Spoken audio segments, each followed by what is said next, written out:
Everything that I have, I'll give. First, you gotta pick a side. Now you got a team and you're rolling with the pride. Wanna play the game, make it to the end. I wanna bring it back again.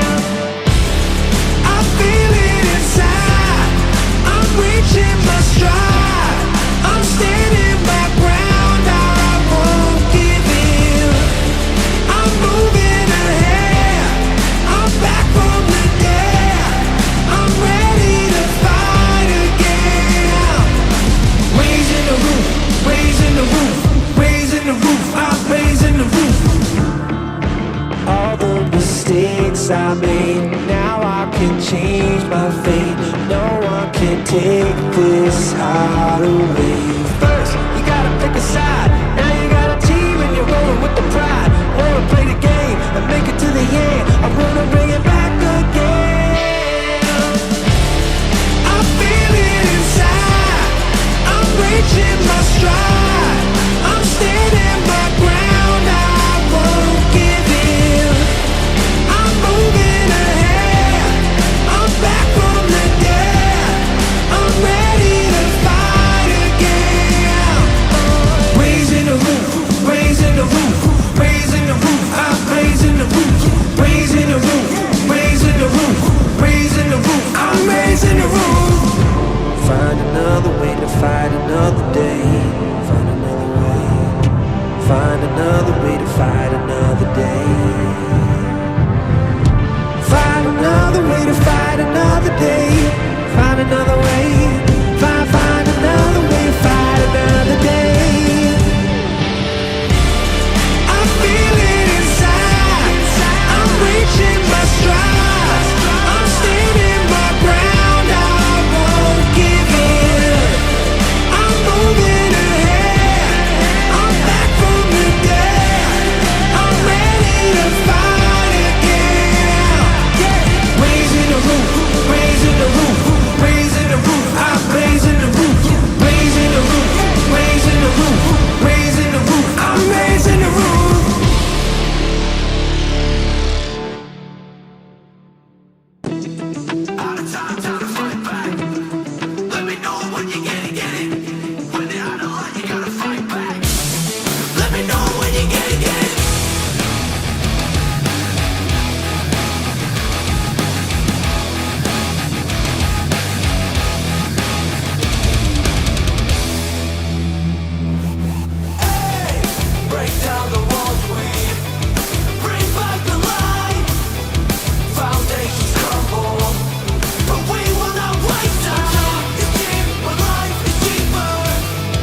killing it. I'm the star of the show in the regiment. Can't stop me, bro, ain't no pedaling, ain't no riding the wave. Staring right in your face, you know where I'm getting it. This ain't back in the days. Get ready for more and more, ain't no meddling, no. Gotta know what my head is for sure. I had a show when I was young, I had my back on the ropes, looking like I never had her on roll. In school of hard knocks, I get hard drops, got drive even when the car stops. I done lost it if they let me, ain't no get ready. When you stay ready, let's go. You know the crowd is ready. You know the crowd is ready, get ready. You know the crowd is ready. Woo, woo. You know the crowd is ready. Get loud and ready. It's time to settle the score. Woo. Get loud and ready. We take no asking for more. Woo. Get loud and ready. It's time to settle the score. Get loud and ready. Get loud and ready.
Against the sky-blue waters of Lake Michigan, a city rises at the center of the American experience.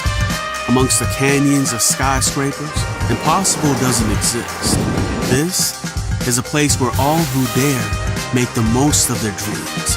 After all, icons that tower above the rest were made here. So in this city of the greatest of champions, this city, with its buildings that dagger the sky as if height is but a dare, this city, without limitations, welcomes its next icon. A race weekend like no other, on a course like no other. Along these shores, amongst these canyons, the sounds of NASCAR will echo in 2023.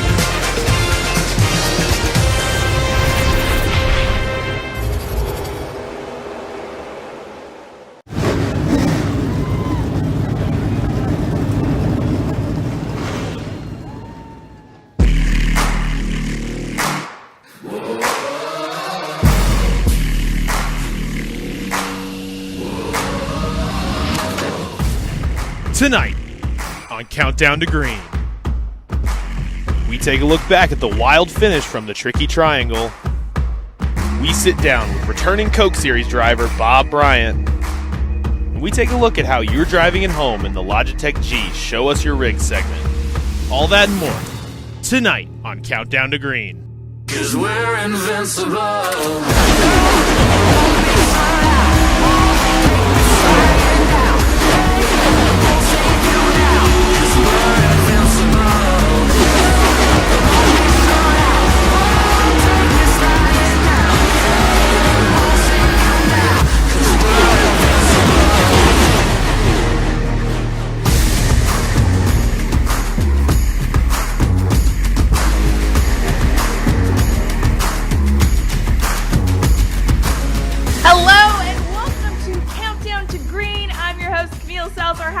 Joining me, as always, is our analyst, Alan Cabana and Blake McCandless.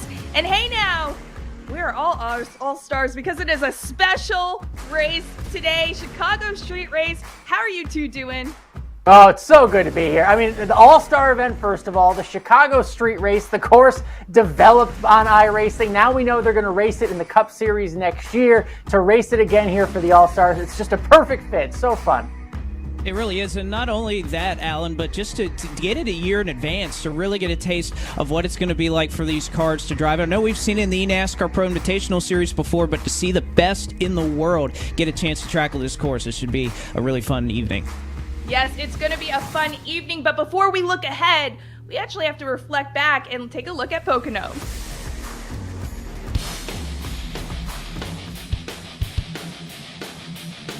Pace car off and away. Field in the hands of Taylor Hurst, number 33 Chevrolet. As we say, let's go racing at Pocono. Kerwin was able to get a 2-for-1 right there in turn number 1. He's going to try to get the lead off at turn number 3. Battle for the top spot. Here comes Casey Kerwin looking to get it at the line. Going to drive all the way down to the checkered flag pattern on the bottom of the track to try to break the side draft. Not able to quite do it. And don't forget about Keegan Leahy. He's on 4 tires. Bowden utilizing that clean air beautifully, but not enough to hold him off. Casey Kerwin to the point. Casey Kerwin trying to secure a huge win. He comes into tonight 8th in the standings on points alone. And if he gets a win, he would rocket to 4th and lock himself in. We're going to find out right here and right now. Pace car down and in. Casey Kerwin, 2 laps to go at Pocono. Now Casey Kerwin, they're 4 wide in the back of the pack, but it looks like they're going to get to the white flag. No, they're not. Huge wreck on the front straightaway. And we are going to overtime again. Attempt number 1 at an eNASCAR overtime finish. Wreck in the back of the pack. It is Colin Keister, and there they go. It's funneled here off of turn number 1. You see several drivers around that 8th spot get wrapped up in that one. There is no more attempts. This is it. Right here, right now. Final overtime restart attempt. Pace car down and in. Zach Novak takes the green flag. 2 laps to go. Gonna come down to the final corner. Low bank, sweeping turn number 3. Kerwin to the inside. Novak sees it coming. Contact in the final corner. Side by side. Novak into the fence. They're still beating and banging. And to the line. Who wins the race? It's Casey Kerwin. By 6 1/1000ths of a second. Kerwin wins it in the most outstanding fashion you will ever see. Wow, that was a close one. I think that was probably our closest finish for the series so far. Alan, what you think? Unreal. Watching that, look, I have, teamed up, if you will, with Zach Novak. I keep picking him to win, so I know it was heartbreaking for him. It was a little heartbreaking for me as well, but what a rush to see a finish like that. I can't imagine calling that, Blake. Oh, my goodness. I mean, if my call was so good, they cut my audio out of it because I just lost my mind. I mean, it was an amazing finish and definitely one of the best finishes we've had in series history. I know, been watching the series a long time, can't quite remember one that finished like that. Well, it was definitely a milestone here in the series. Very close finish and lots of energy happening. But I wonder how the drivers were taking it as they went along with the race. That's right. We have another open mic for Pocono, this time featuring the top 3. Once we take the green flag, either the yellow or if we get to the white, then the checkered will end it. But there is no more attempts. This is it. Again, implications here because Novak was clearly ahead when that caution came out. He'll have control of this next restart. Come on, man. Just breathe. Just breathe. Oh! Come on, man! Safe fuel. There's nothing I can do there. Just a sitting duck. Alright, I promised him I won't take him inside in turn 1. He told me when he's restarting. Done for. I'm fine with that, dude. Keegan knows. Yeah, I told him to start. I'm just getting screwed over every time we restart. Just cools everyone's tires off and it puts us in the window of short run. Yep, deep breath here. You got this. You've been here a million times before. Final overtime restart attempt, pace car down and in. Zach Novak takes the green flag, 2 laps to go, and Leahy follows behind him. Great jump. You're clear. He is not. Don't change lanes. You're good now. You are clear. He is not. He is getting a push from Donnie. They're separated. Clear by 2. You and him. Alright, I just gotta hope they wreck. 10-4, we'll see what happens here. Just keep driving. I'm running the No low pressure line out back. Yep.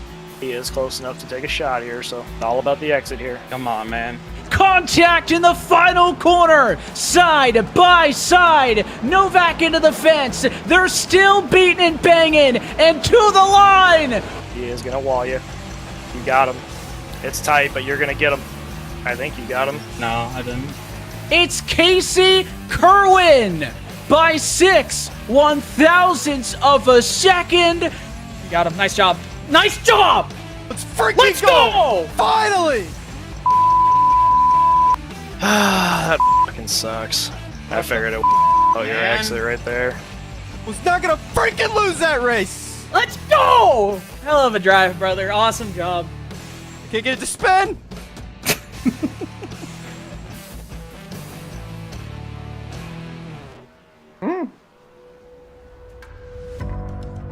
Oh my gosh, there was so much excitement for Casey. It was really great to see that and, well, hear it. And Novak especially, you know, I feel like we should just have Zach Novak, come on, man, 2022. I mean, you just hear it in the bleep. You hear it in the bleeps, right? I mean, all the emotion, it just sums it up. Bleep! I can't imagine losing a race like that. It's got to be so thrilling to win a race like Casey Kerwin did, even with that questionable burnout, Blake. Well, yeah, that's the thing is that, you know, hopefully he'll get a little more experience. He's had a couple of wins in this series so far, but yeah, maybe getting the thing turned around, that'll be something he'll improve on the next couple of races. Well, let's have a look at some drivers that were able to maybe turn it around. Let's take a look at the point standings. Blake?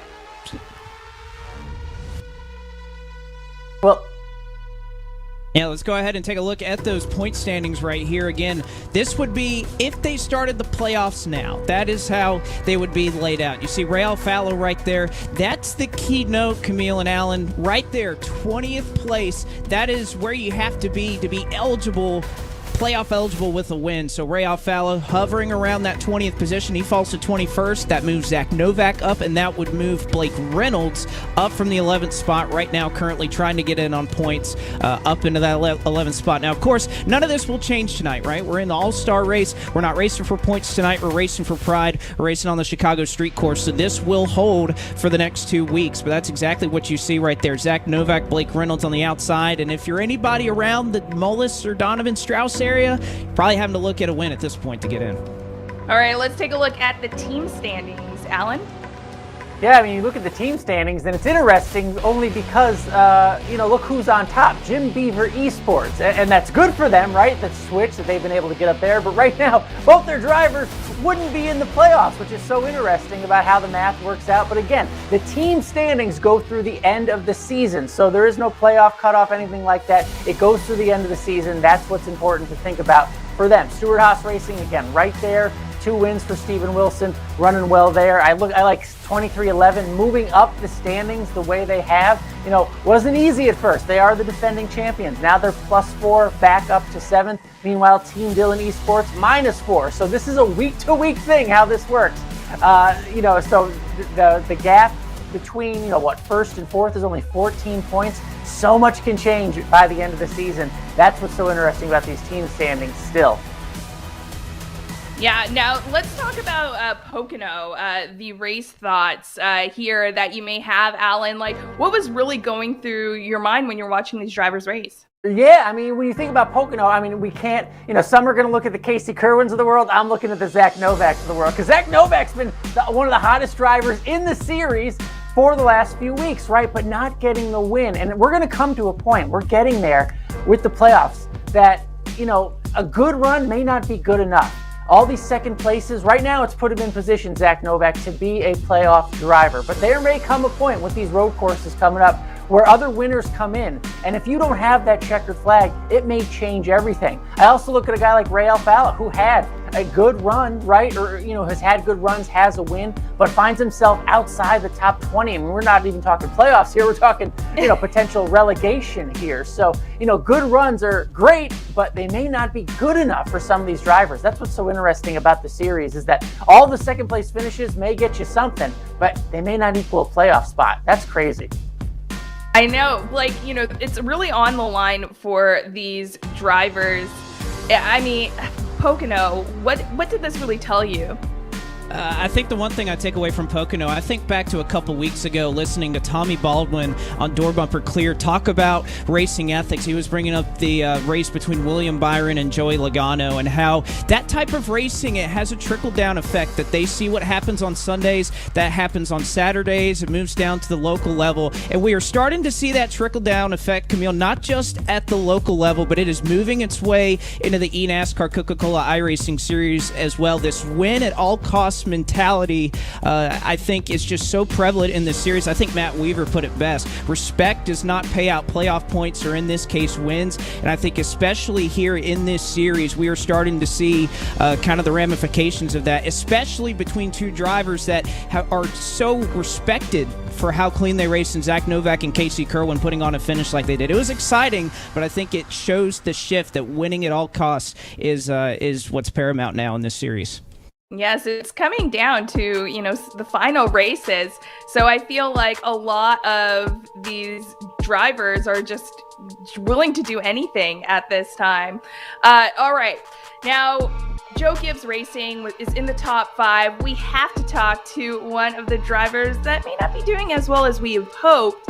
Alan, you have Bobby Z standing by. Yeah, Bobby Zielinski joining us live here on Countdown to Green. Bobby, first of all, thank you for joining us. We just showed the point standings. I mean, overall, points-wise, you're doing well. I think it's 10th most points scored, but that wouldn't put you in the playoffs right now. That's crazy. How are you feeling about the season at the moment?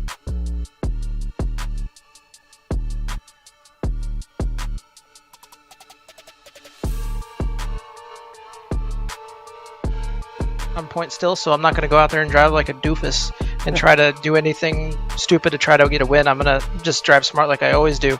But yeah, it's been a really troubling year, just with unlucky, just getting wrecks, ill-timed caution stuff, but I'm still 10th at points, so some way every single year I can figure out how to get points at least.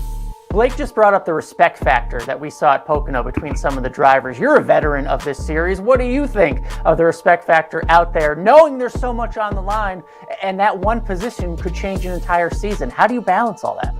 Yeah, it's this system makes everybody have that moment where they got to decide if they're going to be a dirty driver or not.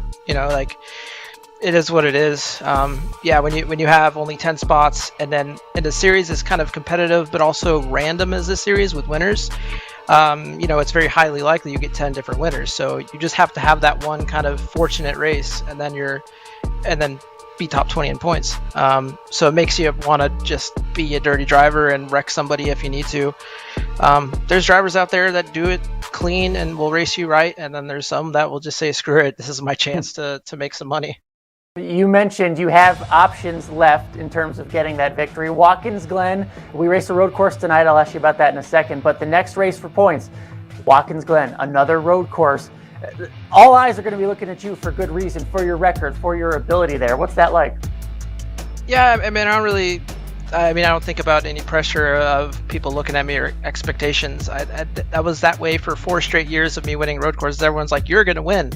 And then I would, but I didn't ever care about that. But last year, it's been a lot more competitive, a lot more difficult.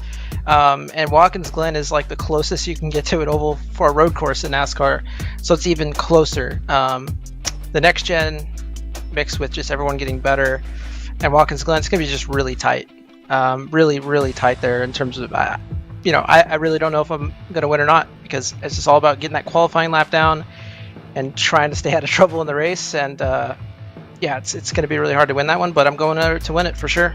All right, we wish you luck there. Wish you luck tonight. It's all about fun and games at the Chicago Street Course tonight. You're an all-star. You've earned it, so have fun tonight. Appreciate your time, Bobby, joining us here. What's fun about tonight and an all-star event like this is we can invite in some new drivers. And when I say new, I mean, well, familiar faces that we've seen. We have Bob Bryant joining us back in the field tonight for the all-star event. Bob, you are a familiar face to many in the iRacing crowd, especially on the eNASCAR Coke side. But no racing this season, at least not in this series. First of all, how you been? Where you been? Yeah, man, just kind of hanging out, I guess. Great to come back and be able to mix it up with these guys. It's always an honor to be able to race with these guys. They're the best in the world, and anytime you can get on the track with them, you kind of see what you got compared to the best. So. We'll see. I don't know how tonight's gonna go. We'll find out here pretty soon, I guess. I gotta ask. I mean, do you get on, do some practice laps? Is there some dust on your rig? I mean, what have you been up to in terms of practicing for tonight on a course that they've been to before, you've been on before, but still pretty new for everybody? Yeah, I mean, a little bit of dust on it, to be honest. I haven't really ran too many laps in this car. I wasn't exactly best road course racer in the series, when I was doing this full time, and this car is a whole different animal. Just the way it brakes and the way it turns, the way it does basically everything better than the old car. So it's been a handful to get used to, but I don't know that. And obviously it's a brand new track. It's really cool what NASCAR is doing with iRacing, going to the Chicago Street Course here, and it's a tight track, but actually really fun. I feel like there's maybe some mixed emotions about how this might turn out, but I'll be honest, like it's a blast to hot lap this thing around here. It's I feel like there's some good passing zones. The car drives fairly well, so I don't know. We'll see. I don't know how I'm going to do tonight, but maybe they'll put on a show in front of me. I'll have a perfect view of it. Nothing but pride on the line. I got to ask, man, do you miss it because you were a well-known name? I know it takes a lot of practice. It takes, the full grind to do a full season, but do you miss it at all? Yeah, I mean, for sure at times. It's a lot, man. And I don't think there's much of a secret there. A lot of these guys all put a lot into it, and it's honestly one of the things I love about this series. When you look at racing as a whole, in iRacing, everyone's here on merit. This is a 100% merit-based series. Nobody's here because somebody was able to cut a check. Nobody's here because they won a popularity contest. Everyone's here because they put in a ton of effort and they are the best at what they do. And so, whenever you're able to compete in anything in life with, the best in the world at anything, that if you're a competitive person, you miss that for sure. So, I definitely miss that aspect of it.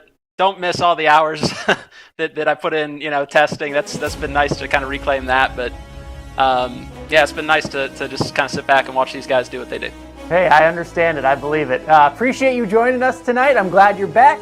Have fun with it. That's what tonight is all about. This is the all-star event on the Chicago Street Course, Camille, and it's all about fun for the main guys, for the ones that are coming back. It's an opportunity to mix it up a little bit. I love that. Yeah, from Bobby to Bob, I mean, it's a great perspective to get those drivers that are still in it and, the drivers that are returning back. But what I love most is when we get to tune in to some of the rigs that everyone has at home to show us. This is Show Us Your Twitter Rigs, brought to you by our partners at Logitech. Our first one is from Brad. and it is very blue. Yeah, love that lighting, and then you get a different thing from Azure 77 here. Look at that computer. It looks like a fish tank almost back there. That's cool. I love the transparency. And the air conditioning unit right next there to keep cool. We have a 3-screen setup and 2 tables on the side. I actually love how you split the keyboard and mouse here, Chris. Oh man, this isn't so much about the rig. Look at all the memorabilia in the background. Yeah. That's pretty. Hey, we got a Rusty Wallace. Blake, I was Alan, going I'm to a say, big man, fan look of at that Rusty Wallace poster. Cole Fralick, you are now my favorite. Good job. Oh man, look at that Dale Jr. Oh man, see, I was like looking at just as much at the rigs as what else everybody has set up in there. That's an awesome Dale Jr. sign right That there. shade with Dale Sr. on it, I mean, that is unique. That is very cool. Good job, G. Taylor. Well, this is what I love about this Twitter rigs. We really get a glimpse at KO here. Perfect. I love this. Just a really nice, you're able to create your rig at home and really take part. These are fans that are people that are fans of racing, right? Whether it is within iRacing or outside. And this one is definitely a really good setup. Yeah, what do you call that? That's cool. Another desk setup here. That's nice with the monitors. Very clean. The soundboard. I think we have a gaming rig there as well. So you All right. kind of get it both in one desk. Yeah, and here we actually have a video. This is a head mount. So we're really getting the perspective from Garrett here as Garrett's driving. I love this. Wow, I had no idea he was racing this whole season with something like this. And I love the camera. I mean, the head mount, this is better than we see on TV on the Sunday broadcast. This is really cool. Garrett's outdoing us here. That's pretty. Well, I had no idea. That just looks so intense what they're trying to do. And this is just for fun. This is just practice, Camille. It's just practice, but you can also send us your rigs for us to showcase right here using the hashtag eNASCAR, taking both NASCAR and iRacing, because we want to see all of your fandom right here. Oh, there we go. Nice. There's Garrett. Oh, I think he just spun. Bad timing.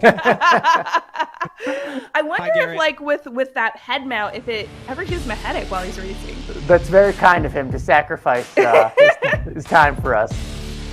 All right, well, we're in the streets of Chicago, so we got to take a look at the track, Blake. We do is we saw Garrett Maines make a lap around it just a couple of moments ago. You could see a lot of very tense moments, and that is exactly what this track is going to produce. First off, look at just the skyline here. Awesome 3D model right here. It's beautiful, but you can see right here 12 turns, a lot of 90-degree sections. You can see it kind of meets in the middle around turn 1 and turn 6. A lot of very long straightaways, so heavy braking zones that these next-gen cars can handle very well. And you know what? I've never seen this on a graphic, guys. Opens in real life 2023. I mean, I've never seen that before where we're previewing something that hasn't happened yet. So interesting little tidbit there. And even surprised that it's 2.14 miles. I thought maybe it'd be a little shorter than that with how condensed it is. So it's surprisingly long. Yeah, and with this here, with the streets of Chicago, like you said, we're previewing something that we really haven't seen before out there, but we're getting that chance with this all-star race. And right here, we're going on the lane. Here we see Garrett driving through. Now, see Garrett Maines take the start-finish line right here. Heavy braking zone. You want to get right next to those cones, that pit road wall, taking turn 1, kind of an off-camber exit right there. You're going to be leaning on that right front tire a lot. You swing right back out to the wall, another 90-degree for turn 2. And this is going to be one of the more difficult. You're really going to feel the G-forces when we get here in real life here in 2023. Sweeping corner, but you're carrying a lot of speed into turn 4. And let's not forget, this is a special night, a special format for the All-Star event. We have an Open. The Open coming up first is 12 laps. Again, 2 miles per lap about, so that's 25.68 miles. But the top 5 from this Open advance to the All-Star race. This is all with a fixed setup. So, you have some good talent in this Open field. We see some people coming back, like we talked to Bob Bryant. So, 12 laps, top 5 advance to the big show, and that's going to be pretty fun. It's going to be lots of fun right here. And We also have the heat race coming up too, right, Alan? Yeah, and then the heat race, they move on. So it's a whole format throughout the night, 8 laps, again, with the fixed setup. And then the top 8 from the heat race, they will invert for the main race. So guaranteed action, you know what I mean? Something different. That's what an all-star event is supposed to be about. A fairly new track design that we'll see in 2023 in real life. So cool. But we get to see some of the best work their way up and then invert it for the fans, have a little fun, really make them work. If you're good at this road course, you're going to have to work to get the checkered flag tonight. Yeah, work to get those tickets as well and the pit passes to a NASCAR Cup race and driving experience. There's a lot on the line for these drivers. I mean, the 16-lap main event, there's that carrot that's dangling out there because the winner gets 4 tickets and pit passes to a NASCAR Cup race and the NASCAR driving experience. If you've never done it, it is a way to scare the crap out of yourself. So that is such a cool prize. A little beating and banging there here in practice. But yeah, I mean, the winner of this is plenty on the line. There's no points, there's no playoff spot, but there's plenty on the line. Get you to a race in real life. I can't wait to see them. There's lots of fun on the line, and that's what I love the most. Absolutely. Heck, I think we saw Dylan Alt right there just pull a Ross Chastain there, took the long way around one of those turns right there. I think that was turn 4 and turn 5. Hey, careful about those rules. It might be a penalty. Oh man, and look at this paint scheme. A special paint scheme for the Chicago street course. We'll get a good look at the side of it here. Man, that's a slick looking paint scheme. I've always thought a paint scheme with a skyline on it would look great, and especially in this next gen car with how wide open the side, the door of the car is. Man, that thing looks really good. Someone should steal that next year, 2023. I mean, one of the Cup cars. That'd be really cool. Oh, it is beautiful. I love to see everyone just really excited for Chicago Street Race and what this means for really iRacing and eNASCAR. But what I like to see, and although this isn't going to our overall picks of this series, I like to see what we've picked. I could be a little bit competitive. Let's start with Blake. All right, so this is actually my first pick. I've been on Countdown to Green I don't know how many times. This is my first ever pick, and I'm going to go out with a bang. I am taking Bob Bryant. We just talked to him. He's a driver that hasn't competed in this series at all. All right, at least for the main. Oh, but well, there's Donovan Strauss. We're at least taking him for the Open. So. All right, yeah. These are the open right there, picks. So yeah, Donovan Strauss for you. I'm going with a guy we saw. I didn't expect to see him. I'm going with Garrett Maines because, look, I don't have much to go on, but I go back to Road America. He finished 7th at Road America. So in this field, for the open field anyways, maybe he can be one of the best. I think Garrett Maines moves on, and I get some bragging points. That's all. All right, well, I'm going with Zach Novak for this one. I'm hopeful, man. He just seems like a nice guy. He's super. I don't even think Zach Novak would pick Zach Novak. I learned my lesson the hard way, Camille. All right, a little burn for putting salt in the wound for Alan. I'm sorry, but maybe it'll work out for me this time. We'll have to see. Knowing your luck, maybe. Yep. All right, well, we do have that open race coming up. We are super excited for this all-star event. There are 2 races on the line. And any final thoughts before we head into this open? Again, you can't stress enough how neat it is for iRacing to develop this track, have the best in the world racing on it tonight in an all-star event, all in preparation for next year in real life, where all this work that they're doing tonight, including the work they're doing tonight, coming to fruition in real life for the Cup Series. You can't stress how cool that is. Blake, quickly, any last thoughts? Well, I'm just interested to see how they start this race. The Pro Invitational Series got spread out really early. I don't think we'll see that with this group of drivers. I think they're going to be on top of each other, really short race, not a ton of drivers in it, or about half of a regular series field. So I think they're ready to get after it really quickly, and we should see some nice 2 or 3 wide action, I believe. I'm ready to see it, and I know everyone at home is ready to see it. So it's time for the first race of the night. We're going to be back as we switch it up into the all-star race. So this isn't goodbye for tonight, but it's hello for the open race starting right now.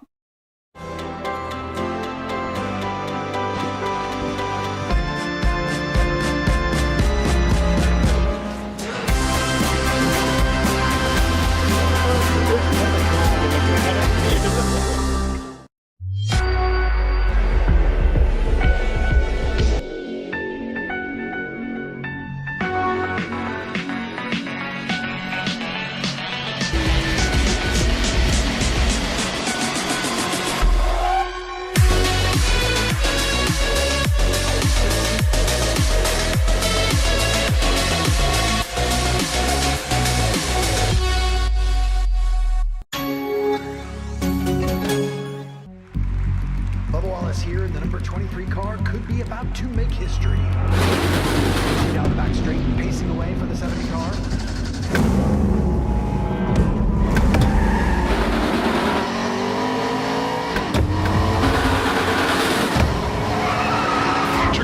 Check up. Watch a man and walk the track.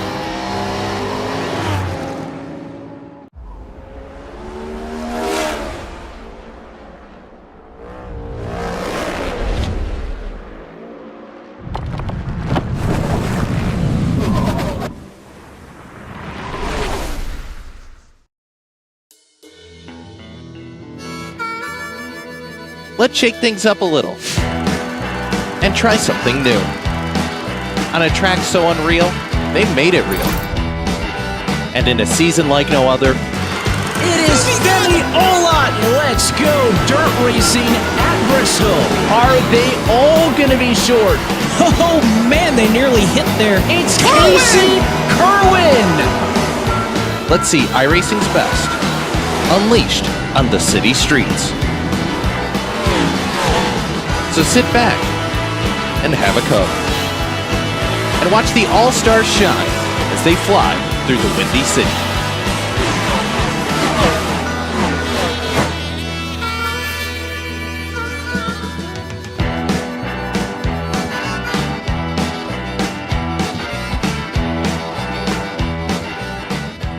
Live from iRacing's virtual Chicago street course on the shore of Lake Michigan in Grant Park is where we say good evening, sim racing fans, and welcome to the 2022 eNASCAR Coca-Cola iRacing Series Chicago All-Star Street Race.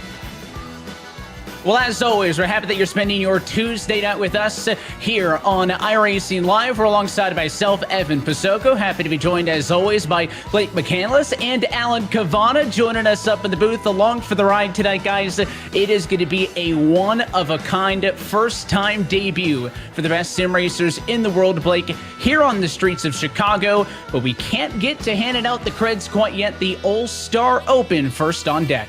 Oh, exactly. You have to be in, you have to get in, and we're going to welcome 5 drivers from this Open to the All-Star race a little bit later tonight. But honestly, Evan, I think if you're in the Open, you get a lot more reps, you get a lot more experience. There hasn't been too many drivers that have real experience racing against people. I'm sure they've made a lot of test laps around here, but to be in this Open, I think will be a good learning step for these drivers who likely haven't seen a lot of traffic or race in traffic a ton at this racetrack. Well, Alan, we talk so much about the road to $300,000, but that takes a back seat tonight, right? All of that pressure and the nerves and the consequences of what we saw a couple of weeks ago at Pocono doesn't matter tonight. No points, only bragging rights. Curious to see how aggressive these drivers will be with the points on line, or if they're going to race just as aggressively no matter what. Yeah, well, nothing to lose, right? So you can be ultra aggressive in a situation like this. Remember, there is that carrot. There is a prize out there of 4 tickets and a pass to a real NASCAR Winston Cup.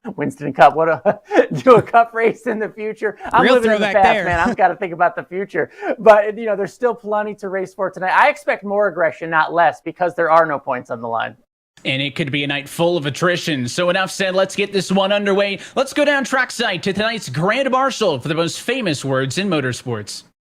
Guys, you got former NFL tight end Clay Harbor here. I'm a native of Chicago, Illinois. On behalf of everyone from my city, I couldn't be more thrilled to have NASCAR in my hometown. So that being said, are you guys ready? Drivers, start your engines!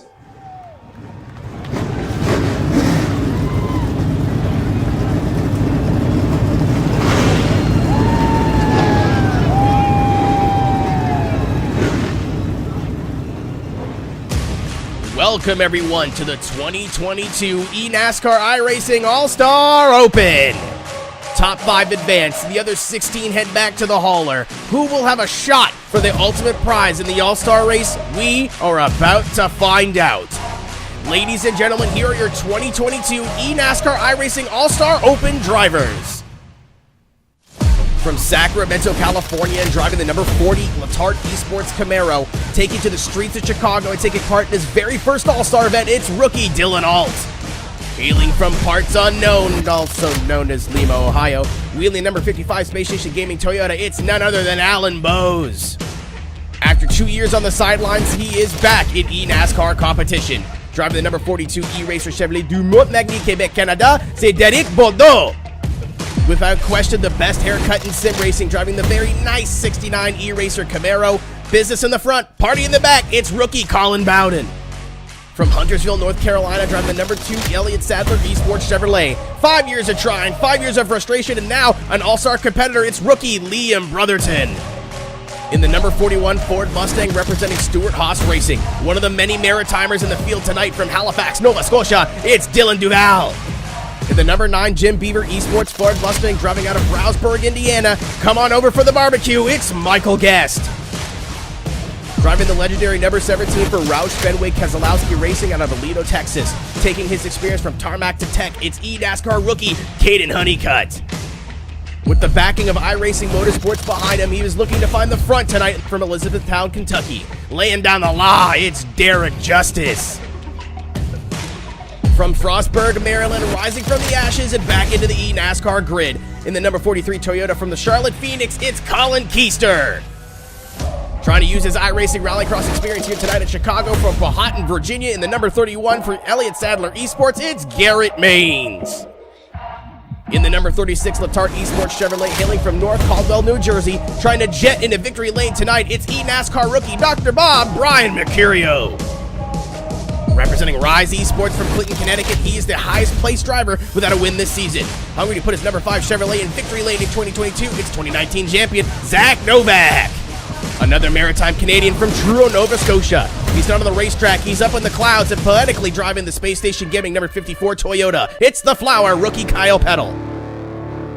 From Greer, South Carolina, in the number 7 iRacing Motorsports Mustang, a fan favorite, a driver that definitely knows how to put on a show. Give it up for Malik Ray. Carrying the number 6 for Roush Fenway Keselowski Racing, trying to translate his real-life experience into a win on the city streets tonight in his Mustang from Rylander, Wisconsin, it's Parker Retzlaff. Translating a strong showing in the contender season to a strong season thus far, the number 15 Jim Beaver Esports Mustang, trying to find victory lane from Houston, Texas tonight, it's Blake Reynolds. In the flagship number 14 Mustang for Clint Boyer Racing, driving out of the world-famous Darndale, Arkansas, and back from a 2-year hiatus, it's Nicholas Shelton. Fresh face to eNASCAR competition, the streets of Chicago will be a test for this young gun. From Marietta, Georgia, driving the number 20 Camry for Williams Esports, it's Donovan Strauss. From Louisville, Kentucky, driving the Team Dillon Esports number 3 Chevrolet, he'll need all of his on-track experience to fight his way to a win tonight, it's Corey Vincent. From Roanoke, Virginia, behind the wheel, the number 16 Wood Brothers Racing Ford, looking for an edge in the competition tonight, it's Blade Witt.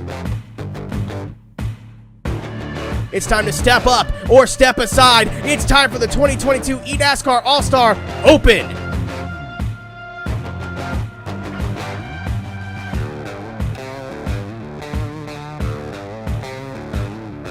Ready to rock and or roll if necessary, and you take a look at your Coca-Cola starting grid. Of course, Garrett Maines representing Elliott Sadler Esports on the pole position for this one, alongside the Stuart Haas Esports number 41 of Dylan Duval. Row number 2 is going to see Blake Reynolds. It is number 15 entry for Jim Beaver Esports, alongside the RFK entry. That is Parker Retzlaff in the number 6 machine. Back on row number 3, fit tonight goes to Brian Mercurio's number 36 for Letarte Esports. And the Wood Brothers put the 16 Blade Witt on the outside of row number 3. Row 4 will see the Rise Esports fueled by Sudoku number 5 and Zach Novak, alongside the second of your Jim Beaver Esports entries, the number 9 of Michael Guest. And on row 5, Derek Bordeaux in the E-Racer 42, going to stand up alongside the Team Dillon Esports number 3 of Corey Vincent. Blake, your top 10.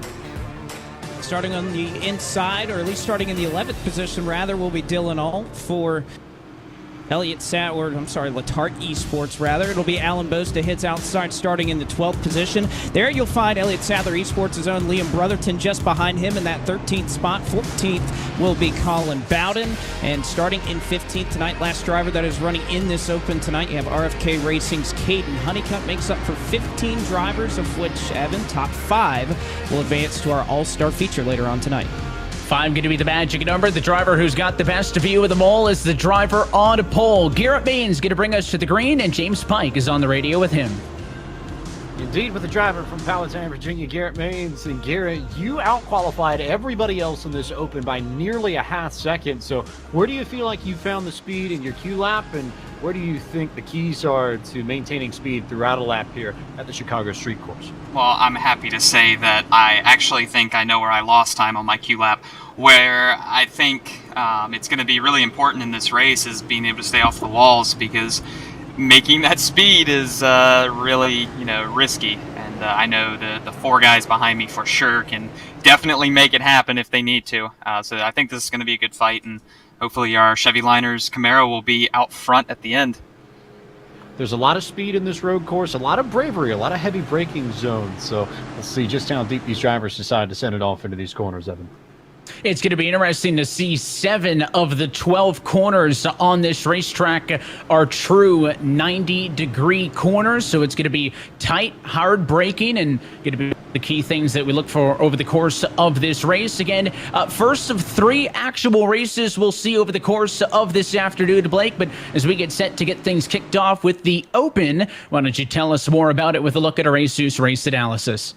Let's take a look at that, Evan. And again, a unique format, obviously, for tonight. We'll take a look at the Open. 12 laps, of course, as we mentioned a little bit earlier on Countdown to Green. Top 5 will advance through to your main feature tonight. And then, of course, a little bit later in the All-Star race, you can read that at the bottom part of your screen. But the concern right now, that Open race, 12 laps and top 5 will advance to your All-Star race, of which we'll be taking part a little bit later on tonight. Let's not forget the only other time we've seen this track at eNASCAR sanctioned competition was back in the 2021 eNASCAR Pro Invitational iRacing Series, a race won by James Davison. And Blake, you were pretty close to that one.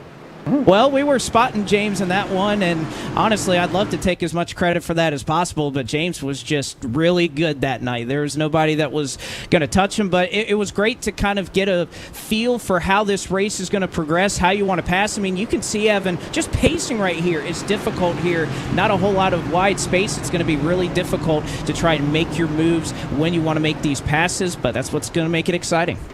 Should be a really exciting night and a great preview of what is to come on the 2023 Cup Series calendar. But the pace car going to dive out of the way and hand things off to the number 2 car. Garrett Baines from the front takes the green. We're racing in the All-Star Open on the streets of Chicago.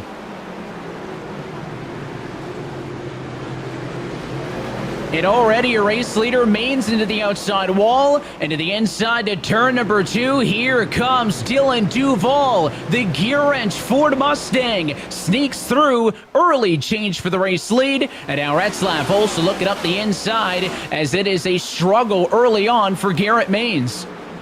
That was the first thing he said in our interview, is that he didn't want to do. He was trying to find the location where he could be better. First corner of the race. I don't know if it was nerves, what it could have been, but he has some making up to do right now. Again, the top 5 advance, but Garrett wants that win. We heard him. We heard the confidence in his voice. Tough first corner for him. One of those 7 90-degree corners that caught him out. Damage shouldn't be too bad, but it really just slowed him down for that whole part of the racetrack that went down South Lakeshore to Roosevelt Road and then back onto the second half of Columbus Drive. Now towards the back half of the lap. This sweeping left-hander. It encompasses turns 8, 9, and then the right-hander out of it is turn number 10, Blake. This part of the racetrack by far the thinnest on the circuit. Oh, I mean, that was something I heard immediately from James's radio when we were talking during that race, was just how just little space there is on that exit, how precise you have to be. And again, in a lot of these corners, despite the fact that it's narrow, you can make up a lot of ground if you can really hit it correctly. So you're going to be running on the edge of these inside walls. I mean, you could see Blake Reynolds right there almost scraping the inside wall into turn number 1. You have to take advantage of all the space here at this course to be able to maximize that speed. And who's to say that stock cars can't put on a show on a street course like this? It will be history when the NASCAR Cup Series does it next year. But we've been seeing the likes of the NASCAR Pinty Series do this for the last handful of years. And again, a learning experience for the drivers here on the service, many of which helped those real-life pros prepare for that Pro Invitational race last year. And of course, looking forward to having success here this afternoon. But Duval able to pull away just a little bit. Remember, our focus, Alan, only really on those top 5. Duval, Retzlaff, Maines, Reynolds, Mercurio. Right now, those are the 5 that are in. Now, 12 laps, not that long of a race, but also not that much of a sprint. You do need to make sure the race car stays in one piece and avoid too many wall taps if you want to get to the end of this thing. Yeah, I mean, it's really that survive and advance mentality, right? But you can't, through what I'm seeing here throughout a lap, is that there aren't that many opportunities, right? So you have to be able to pounce at the right time. That's what's going to be tough to make up some of these positions if you're not in the top 5 just yet. You survive, you advance, you move on to the big show where that carrot's out there for the big prize. But I'm just seeing fewer and fewer opportunities each time on this track. There's a lot of learning that has to go on right now, especially as you're trying to advance. This isn't the normal, Road America that we've seen just a few weeks ago. Replay from just a few laps ago, Evan. You can take a look. That is Vincent back there in traffic, and it looked like he had a shot from the 9 car, missed the corner, into the tire barrier, collects the number 69 of Colin Bowden. Several other drivers get a bit of damage in that one. And then just a lap prior to this, more issues. We were watching Derek Bordeaux in 7th. He also spun down in turn 1. So those self-inflicted errors causing headaches early. And here's a look to the inside for second. But your pole sitter Garrett Maines-Blake opts to stay in line to P3. Remember, he dropped those 2 spots on the opening lap, but is doing everything he can to find a way back around Parker Retzlaff. I don't think you're going to see that a lot, Evan. You could see him kind of poke the nose. Hey, I'm here. I want to try to make a move, but you just really have to have great on these drivers to try and make that pass right here. As you can see, working their way towards turns 10 and 11 right here. One of the last 2 90-degree corners there are to end this lap. Going over this bridge, and what a tough braking zone right there. You're going down the bridge. You can see contact made right there. You can ride right along with Garrett Maines as he tries to find a way around Parker Retzlaff. He's going to poke to the inside and hope he gives it to him into turn 1. He tried to flash the nose again, but the 6 of Retzlaff didn't fall for it, held his braking line, and Garrett Maines was forced to tuck in line again. Right hand here, turn number 2. This takes these drivers closest to the shores of Lake Michigan down South Lakeshore Drive. Right hand kink here for turn number 3. A little bit of a harder braking zone. Not quite a 90-degree corner, though, right here for turn number 4 onto Roosevelt Road. And then you get set up for what is essentially the back straightaway. This stretch of Columbus Drive gets used twice. It's the front stretch. It's also the back stretch. If you kept going straight, you'd be going the wrong way down pit road. Instead, they'll bow out with a left-hand turn here for turn number 6. And again, this is where things really get congested, where passing is going to be difficult, and you almost might have to force somebody into a mistake. We saw quite a touch there, Alan, when Maines and Retzlaff got into each other, but they both carried on, and you get a bit of a tank slapper there with a 31 hang of the back end out, getting a piece of the fence. Every lap, somebody is hitting something. It's really high risk, high reward because of how narrow it is. And look, it's all relative, right? They're not going as fast as Road America or Pocono that we've seen, right? The speed is relative when you consider just how tight this is. We just saw it with the 3 car. One little mistake, one little corner, and there's nowhere to go. And all of a sudden you're into the wall, and then other cars are getting caught up in your mess. And then you have to be willing to pounce, just like we saw the 31 and 6 there. The 6 got on the brakes, the 31 not in position as he could have been, possibly, to make that pass there. So you have to be in position. This is really testing the drivers, every single one of their abilities in terms of being both technical, being in the right place at the right time, and it's going to come down to that risk-reward factor of braking into some of these tight corners that you can't really even see around. Still the movement inside of those top 5. Duval, Retzlaff, Maines, Reynolds, Mercurio holding the transfer spots. Blake, and you're the resident driver amongst us. I have to think, most road courses, Alan, referencing Road America that we've seen previously, on the exit of a corner, as we jump back to watch the battle with Dylan Alta to Blade Witt for 8th and 9th position, and 40 cars going to miss the corner, so that'll hand things to Blade Witt for the number 8 spot. But most road courses, you got rumble strips on the exit, right? You're aiming to feel that on around the corner exit. You don't have that here, right? You're going right up against the wall. You've driven many laps on this track. Is that any kind of factor in how you attack this track, or is it more so just the claustrophobia of feeling walls on both sides of you? It's very prevalent, Evan, because, again, to make time up, you're going to have to exit all the way out to that wall. So I wouldn't be surprised when we start to see these cars working here once they kind of build this track in 2023.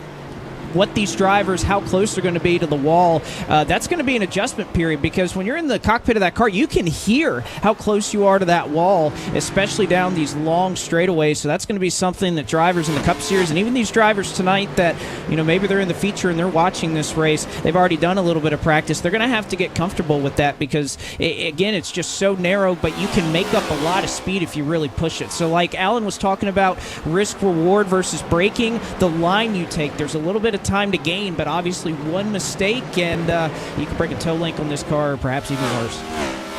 We saw that a lot in practice. Drivers, you nick the wall, especially going into the corner. We're going to want to be real tight on it on the apex to the inside of the corner right here, the left-hander. Look how close they get to the wall there on the passenger, or driver side, I should say, of the race car there. Drivers hit that. They rip the right side of the race car off. You cause a lot of toe damage, wheel damage, and you're out of it. Also, a lot of drivers in practice, Alan, seemingly were focused on hot laps, right? I mean, qualifying, I think, was a big part of this. We talk about how difficult it's going to be to set up and execute a pass, but I really didn't see a ton of drivers do 12-lap runs in practice, at least from this group earlier on. It looked like they were trying to push the limit on short runs, making lots of mistakes because they really don't know where that line is yet. Yeah, and we're seeing that play out right in front of our eyes. I don't think we've seen a perfect lap yet from, say, Garrett Maines, right? We see him continue to hit the wall and scrape it with the end of the car. It's one thing to be fast for a lap and get the pole, but you got to put 12 perfect ones down if you want to get that victory, or if you want to be out in front.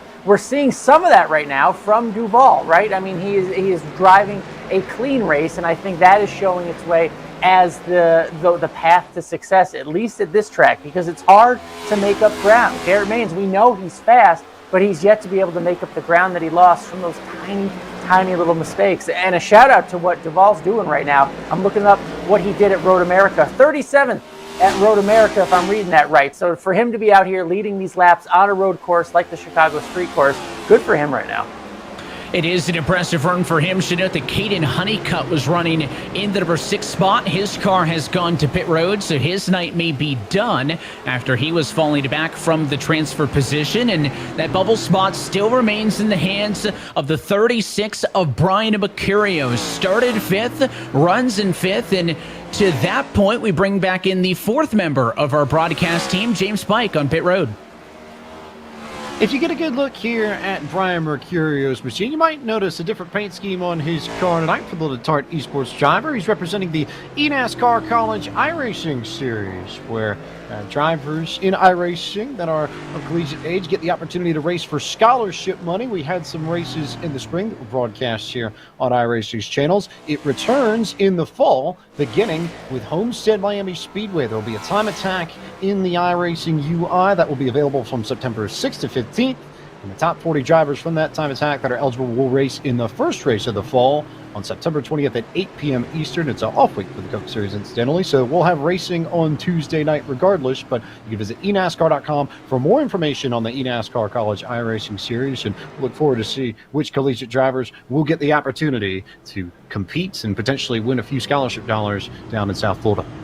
Looking forward to seeing that as we're under the competition caution in this All-Star Open. Of course, even in the eNASCAR College iRacing Series, we saw some drivers from this Coke level, the likes of Santiago Tires, Logan Clampett, Stephen Wilson competing. Race wins to Colton Salick, Daniel Buttafuoco, some of the other big names across the surface. So looking forward to the return of the eNASCAR College iRacing Series a little bit later this year. I can tell you what, though, Blake, Brian Mercurio did not want that competition yellow to have to come out because he was some 7 seconds on the bubble ahead of the challenger in P6, and now we are going to group them all back up, and this 12-lap race turns quickly into a sprint. We'll see if Brotherton in that Chicago paint scheme can try to make his way into the race, and he's got some shades on. He's enjoying himself right here running down the streets of Chicago. He looks like he should be behind the wheel of a convertible on the streets of Chicago right now. Hey, his car looks good. He looks good. I mean, you got to live it. You got to live the vibe, right? And that's such a great paint scheme that we see with the city skyline out there. Look at that, next level. Next level is a great way to put it. So yeah, look good, feel good. He's not the only one sporting the Chicago vibes tonight. Zach Novak also with some, I think that's some Chicago Bulls red on the front and a big old orange basketball. You got the flag of the city of Chicago on the roof. Let me say to the fine folks over at Sunoco, if you guys are going to start printing Sunoco basketballs, I'll take one. But everybody embracing the theme, right? We see this with different race weekends we race on over the course of the year. I think this is just the tip of the iceberg. We'll probably see some more fun paint schemes when we get to the All-Star feature. And hopefully, guys, the Cup Series teams join in on the fun. And maybe we'll see some special NASCAR Cup cars in 2023. I like seeing Zach smile there because he will be the first to tell you, maybe not the greatest on road courses. He's had a great run here lately in the Coke Series, but just was on the losing end of a memorable highlight that we'll see forever at Pocono, finishing second. So I'm glad the Connecticut kid is smiling. Hey, I'm sure he's not going to be a fan of the fact that it's going to be played over and over, but it was a thrilling finish between he and Kerwin at the end of the race at Pocono. But again, outside of this race, outside of this All-Star Invitational, if you will, there is a lot of pressure on these drivers. So I'm sure they're enjoying taking it easy and talk about embracing the Chicago vibes. James Pike is with Liam Brotherton. Was about to say we need to talk to Liam Brotherton here because Liam, you clearly have embraced the Chicago-ness. So tell us about your setup, both on your rig and then your paint scheme on your car. Yeah, so I'm super excited to be here. Thanks for tuning in. Very excited for Chicago. Some of you may know, some of you may not know. I work for NASCAR, and this is basically my sole focus, along with some other things for the next, year. So I work with this every day. Very excited to run this race, so I wanted to deck the car out in the Chicago livery, get the logo on the back. Got the Next Level rig. Thank you to them for letting us run this cool paint scheme. I got the Captain America Roosevelt on, and I got the shades just to, get in the mood. So your vibes are color coordinated, your car is color coordinated. How's it performing out on the racetrack, and what do you expect out of these final few laps? Unfortunately, they're on the qualification period. I decided to hit the wall in the last corner, and that nullified my lap. Started 13th, and immediately got involved in a crash, so lost a bunch of ground. Got back up to 6th. I think I'm faster than Mercurio, but I do know there's some guys behind me that are also super quick that wrecked. So it's going to be wild. We're going to have some fun, and thanks for tuning in. And all the fans out there watching, be ready, get your tickets, be here next year, because it's going to be wild. I don't know if I'm quite ready to run through a brick wall yet, but I'm pretty close of it. I got to say, the Elliott Sadler Esports driver, definitely excited for the event tonight. I just want that energy to keep it up through the rest of the night, and if you can keep up that energy through the rest of the year, I think good things going to be coming to the two. Liam Brotherton putting his marketing degree to good use there. He is really selling this, selling himself, selling the product. I love it. So good stuff there. And dare I say, he's got some Ferris Bueller vibes going on for the Chicago race. The young man's only 22. I don't even know if he knows that reference, Ferris Bueller's Day Off, but just let me tell you, Liam, you are pulling it off.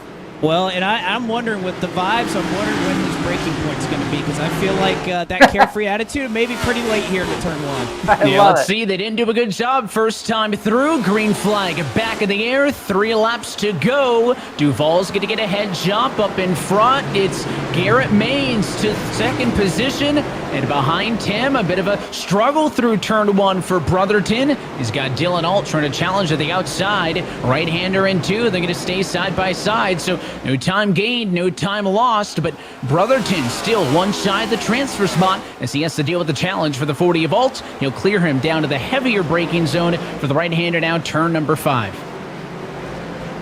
See if Brotherton can kind of rally back here. He needs Alt to almost help him a little bit. Mercurio kind of pulling away by a couple of car lengths. And again, only 3 laps to make it happen. We know we've been talking about all night how long it is it could potentially take to set up some passes. So Brotherton going to have to get aggressive here to try to catch back up to Mercurio. Everybody in front of Mercurio, though, don't imagine we're going to see too many desperate moves out of there because right now they're in. They're not going to want to risk that.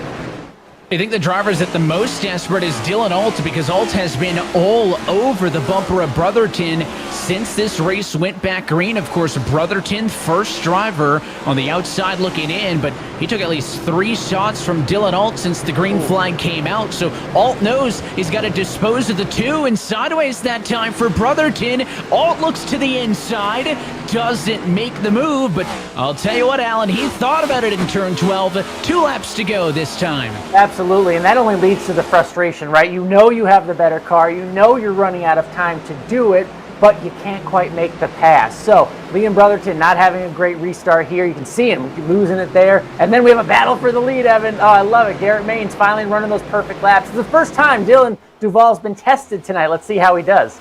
Maines was able to steal back second quickly off of the restart. Now looking to the outside of Dylan Duval. Right-hand kink turn 4. They're going to slow it all the way down to about 55 miles an hour in 5. He's got the run, but Duval going to seal off the inside. The next turn's the left-hander, so Duval going to be on the inside. He'll force Maines to go wide, and he'll squeeze him up against the fence. Dylan Duval making that car wide, Blake. Oh, he is, and Garrett Maines, my goodness, he's been trying the outside around every single corner and has nearly been making it work, so I love the effort there from Garrett Maines to try and find some type of way to try to get a run off the corners. He's doing a great job trying to attack, and Duval's done equally as good of a job defending.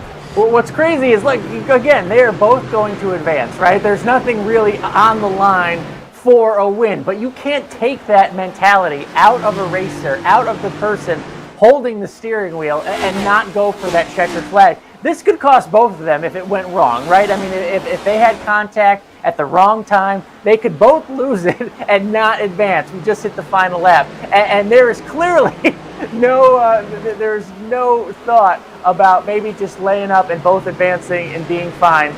Garrett Maines wants this win right now. Look at the intensity in both these guys. Both working hard. Live looks on the left-hand side as we'll go side by side for the race lead again. Once more, though, Duval protecting the inside. Maines going to go for the crossover. They touch. Duval's into the outside wall. And Parker Retzlaff from third rockets to the race lead. Oh, my goodness. He just wrecked him. They were both in, and he just wrecked him. And now Maines might be on the outside looking in. Alan, you said it. First and second both pay in, but it did not matter. They both wanted to win. Unbelievable. You can't take that mentality out. It's hard to calm a racer down and say, don't worry about the checkered flag. But here's the battle for the transfer, Evan. Dylan Alt now finds himself on the bubble. Brotherton still on the outside as Dylan Duval falls outside of the top 8. Not only will he not win this race, but he also won't advance to the All-Star. Up front, Retzlaff has one final corner.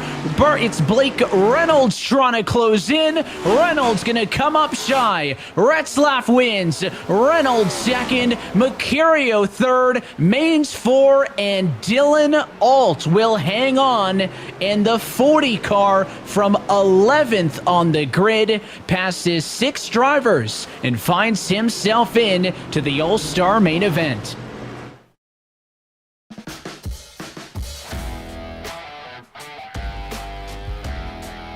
Well, we said it was a laid-back night. We said points didn't matter, that they were going out for fun.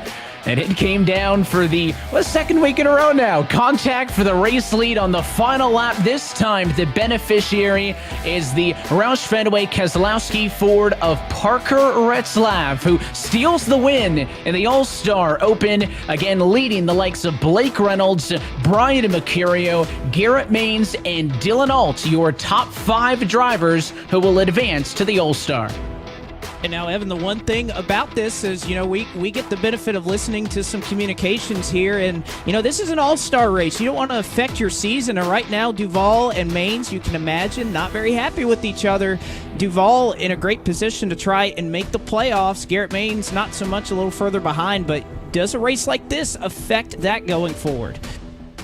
We talked about the pressures outside of this race, maybe weighing on things, Alan, but I don't know if I would use my off week to create more enemies with a lot of critical points races coming up. But again, we all knew it, right? Both first and second, they pay into the feature. But when you hang an aggressive race in front of two race car drivers, they just can't help themselves. And let's take a second look at what happened on that final lap.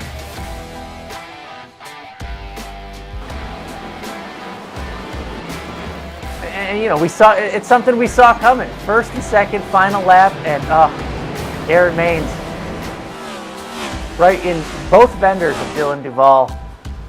Totally changing up this entire thing. Dylan Duval led every lap, and now he finishes a painstaking 7th. You can see the advancement spot. Now he won't have that opportunity. A tough break for him, of course, the beneficiary, Dylan Alt, who was in 6th position at the time of the contact. He comes home as the final transfer. But after some late race fireworks, Parker Retzlaff wins the All-Star Open, and he is headed on to the main event. There is still tons of racing action to come this afternoon. We'll take a quick opportunity to step aside. When we come back, the eNASCAR Chicago All-Star Street Race continues, streaming on eNASCAR.com.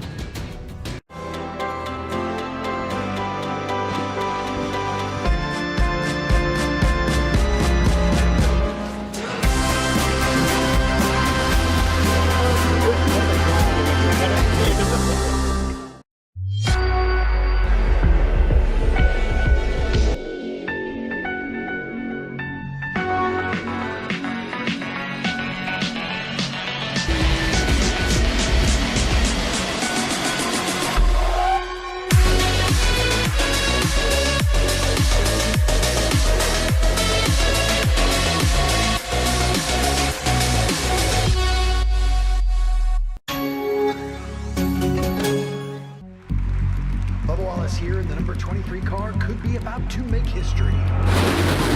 Down the back straight, pacing away for the 70 car.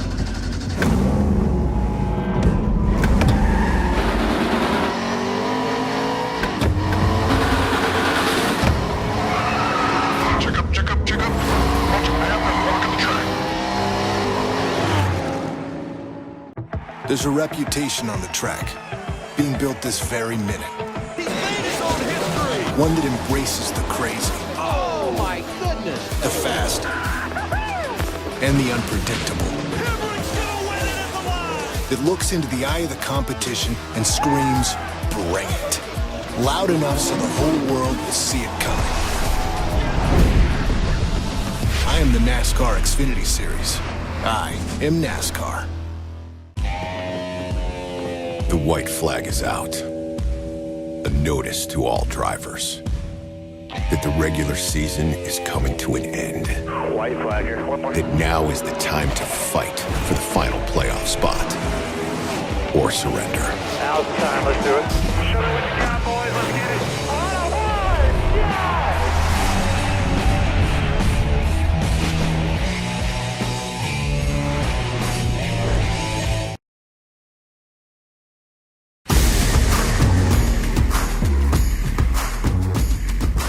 This portion of the broadcast is brought to you by Coca-Cola, the official fan refreshment of eNASCAR, and by Asus, the official PC and monitor of eNASCAR, and by Logitech. Through design, engineering, and a love of driving games, Logitech G takes racing simulation to another level. Logitech G, the official wheel and pedals of the eNASCAR Coca-Cola iRacing series.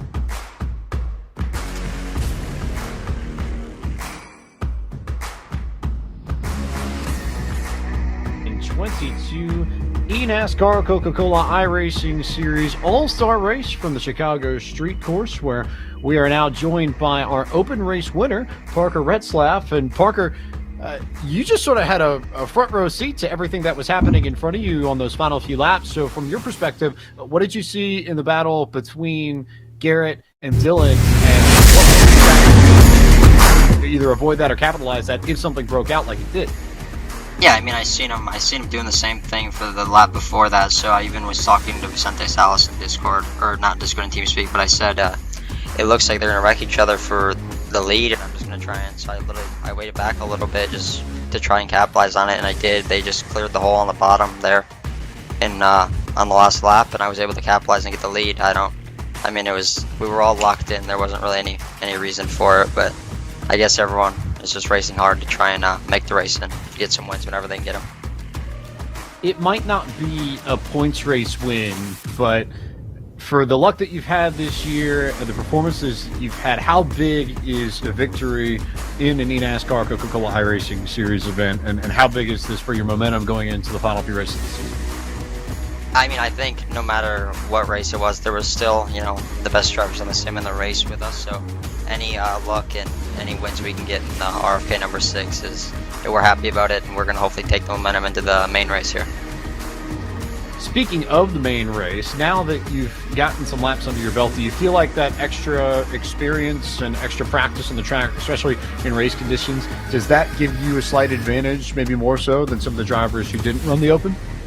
Yeah, I think it gives you some more experience for racing around cars. It's a little bit different than just running laps by yourself. So unless they did some practice with other teammates and stuff, I think that racing in the Open might have helped you. Well, there is your winner of the Open race, Jamil. It's Parker Retzlaff from RFK. Also, Mike Keselowski's driver, getting it done in our first race of the evening at Chicago. Thank you, James, and congratulations to Parker. Wow, what a race. It was really down to the final moments. So why don't we take a look at the highlights?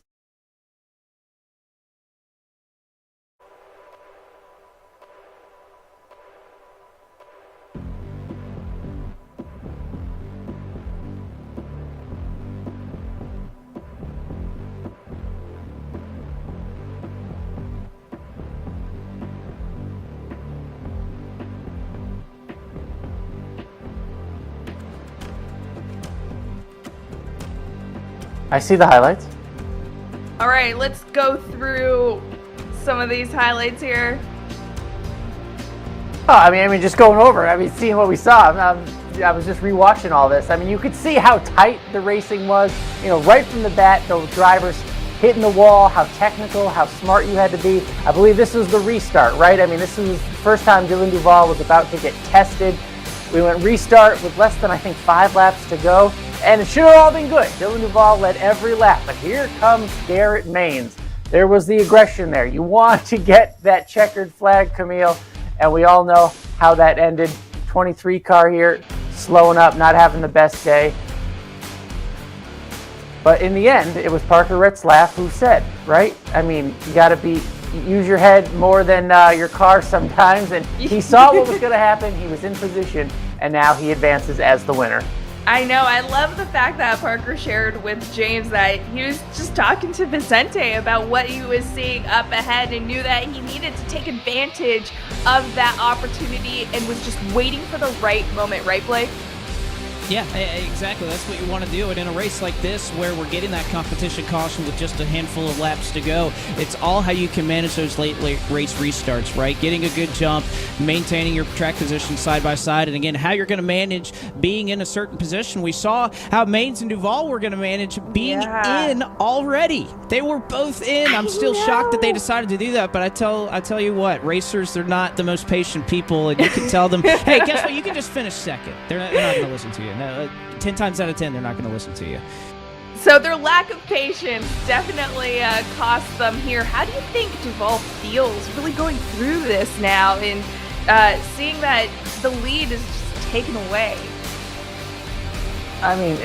Blake knows better than anybody. How much time you put into something like this, how many practice laps you put into something like this, working on setup, working with your teammate, even, on a night like this where it's just supposed to be about fun. You know who's not having any fun right now? Dylan Duval. And that's what this night was not supposed to be about. So I can only imagine how miffed he must be as a driver, Blake. Well, and again, how's this going to affect that relationship moving forward? Right now, Garrett Maines just a little bit outside the playoff cut line on points. Dylan Duval even a little further back. So you're both kind of in a position where you need to win. But you don't want something to happen in a non-points paying race that's going to affect racing somebody different, having a little bit of beef with somebody moving forward. I don't think that's what you want to do going into tonight. But yes, very frustrating for Dylan.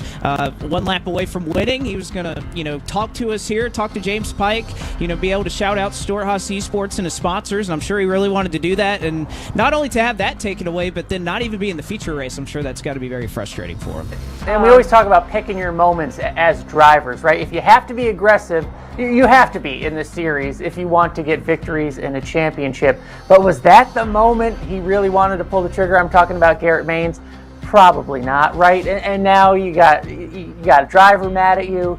You have other people like us watching, wondering, about the move there, questioning what you did. You don't need any of that. Again, this is supposed to be about fun, and it's turned into something a little different tonight. So it's certainly everyone will be questioning those moves tonight.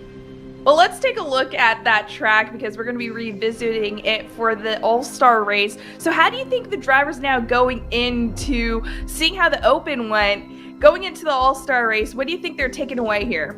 Well, I think now we get kind of a different perspective of looking at this track map after seeing it play out the first couple of laps that we've seen. That turn 1, if you can get a lead out of there, you saw your leaders do that before the competition yellow. You have a great setup. Turns 4 and 5 right now those end up being where Garrett Maines and Dylan Duval got in contact, but also Maines was kind of willing to run the outside of that long sweeper through 3 into 4 and 5, kind of at the north end of the racetrack. So I think that stretch of the track, we're already seeing it right now, and then that long straightaway after that, that's going to be the best opportunity to pass because those long sweepers 7, 8, 9 at the back end of the course really tight. So I think even if you're a NASCAR Cup Series team, you're going to start looking at turns 3 through 5 is going to be your primary passing zone.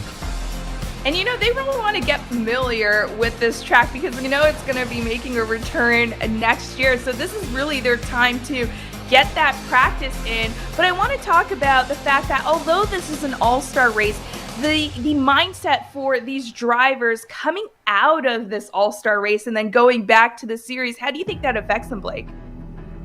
I think it affects them quite a bit, knowing that, you get some stress-free practice this year. You imagine that, there's a good chance this road course will be on the schedule next year in Coke Series competition as well, and they'll probably be paying points for it as well. So a lot that you can always build on next year as well.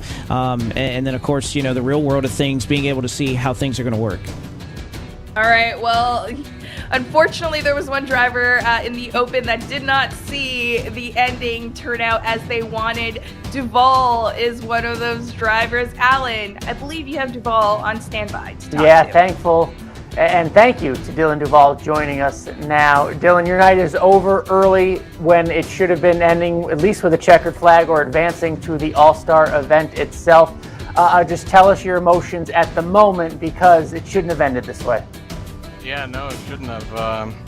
We had a good run in our gear-wrench Ford Mustang, and honestly, I don't really have any emotions other than anger. I'm kind of just sick of getting used up by these kids who don't know how to race anyone.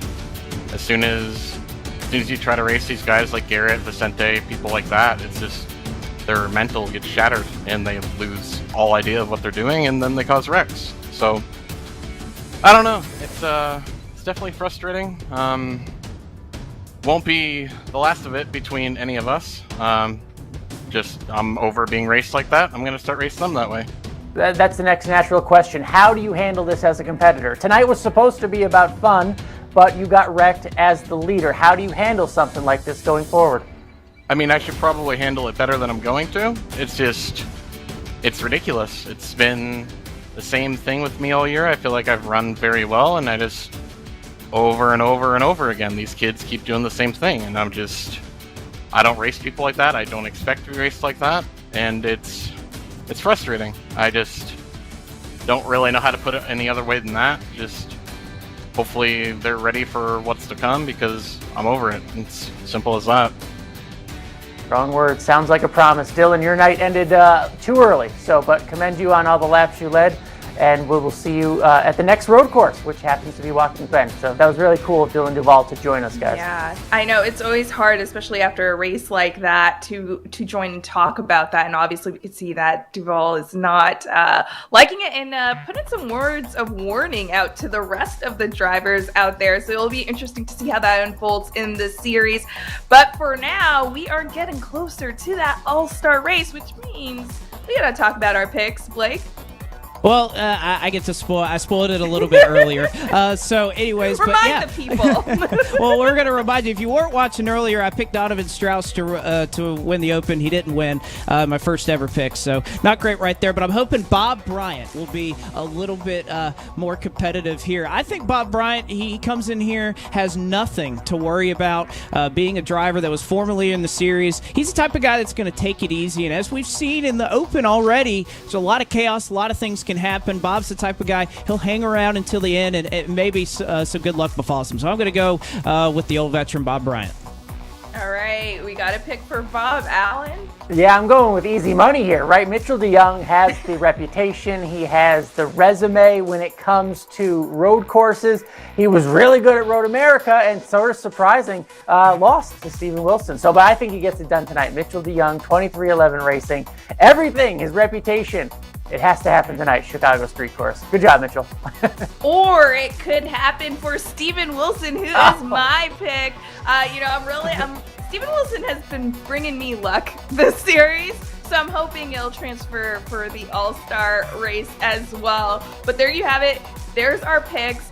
I can't stop thinking about Duval and how this is really weighing on him. And again, now just to go back into regular racing, how do you do that? What are your final thoughts now that, yes, we're coming down to the All-Star race, but also looking ahead after that for these races?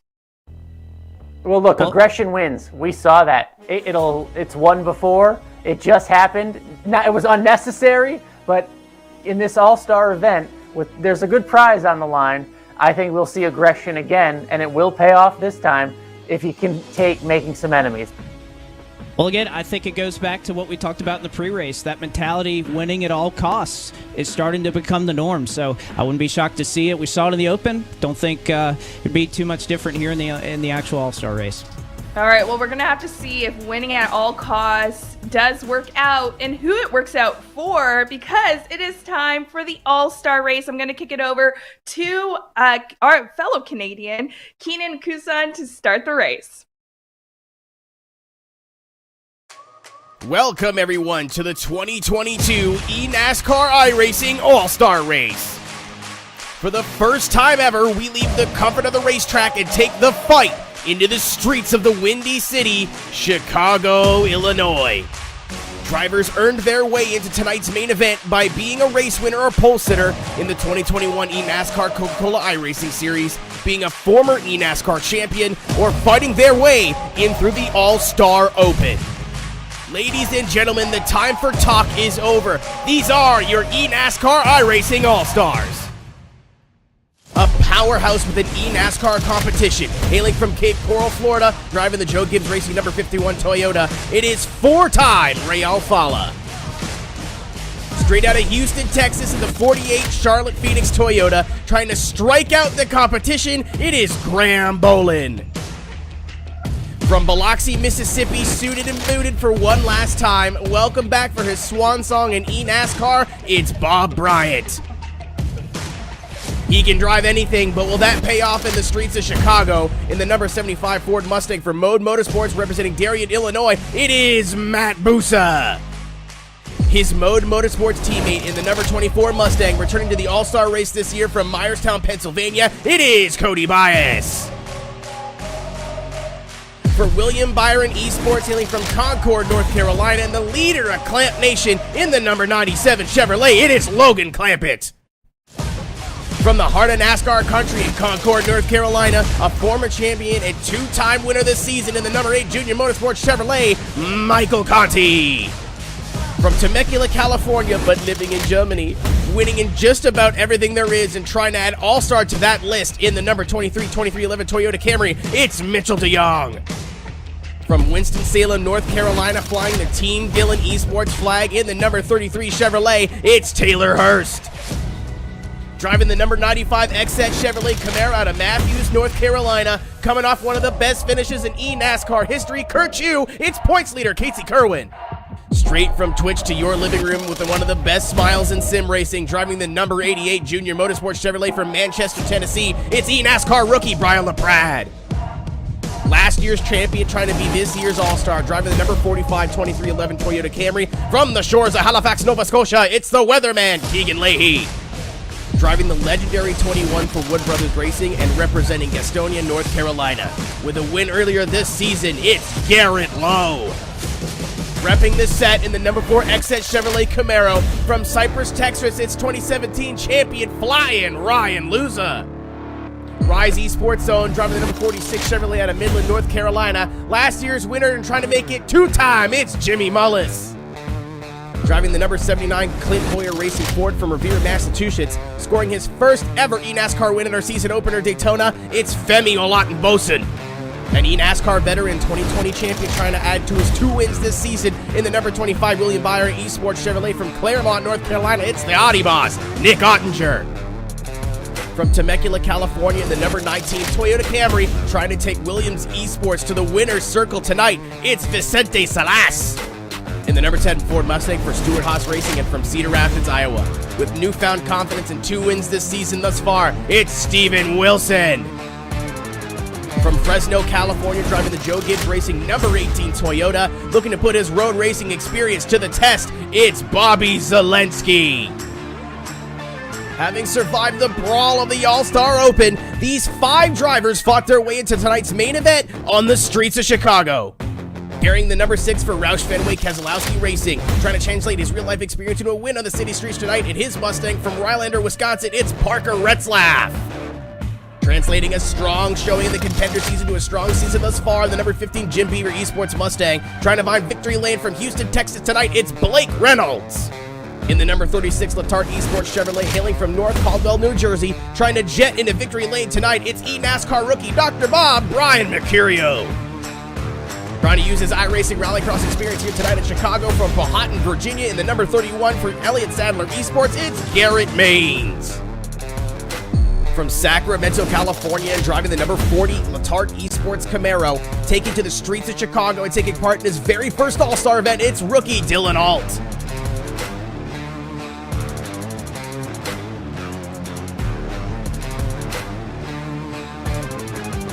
In a brawl it was, but we are finally ready to get that much closer to the All-Star feature. Coming up first, the heat race, as we get set to get our first look at your full field and we take a look at your Coca-Cola starting grid. Best driver on a 2-lap average is Mitchell DeYoung from 2311 Racing. He'll bring us to the green flag alongside the Charlotte Phoenix number 48 of Graham Bolin. Back on row number 2, Bobby Zelensky and his Joe Gibbs Racing number 18 machine will start alongside Michael Conti in the Junior Motorsports 8. Row number 3, going to start with the 5th place starter, Parker Retzlaff, the RFK Racing number 6, alongside the number 15 of Blake Reynolds for Jim Beaver Esports. Back in row 4, Matt Busa and his Mode Motorsports 75 will start alongside the Stuart Haas Esports number 10 of Steven Wilson. And back on row 5, 9th position goes to the 2nd of the Team Dillon Chevrolets. That's Taylor Hurst in the number 33 car, alongside the Letarte Esports 36 of Brian Mercurio P10.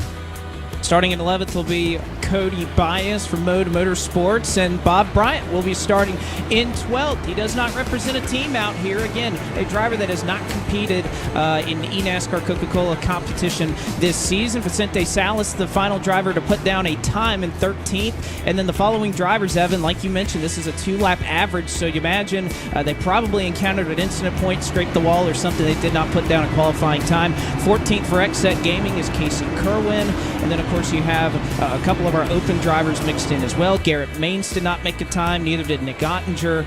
Ray Alfala for Joe Gibbs Racing, not able to put down a time, as well as the 46 for Rise Esports and Jimmy Mullis. Garrett Lowe will start in 19th for the Wood Brothers. 20th will be Keegan Leahy for 23.11. And your back row will be two rookies, Junior Motorsports' own Briar LaPrade and Dylan Alt for Latar Esports. Well, we've talked a lot about mistakes tonight, and with the 2-lap average, only about 13 of the 22 cars able to get 2 clean laps in a row. That's a little bit over a 50 success percent rate, but the driver who was best of them all was Mitchell DeYoung with a 2-lap average of a 1:26.183. He's on pole, and James Pike has got him dialed up on the radio. I do have the 2311 driver, and Mitchell, given your experience with so many different road courses and so many different cars in iRacing, when you think of the Chicago street course, what stands out to you about this circuit in particular?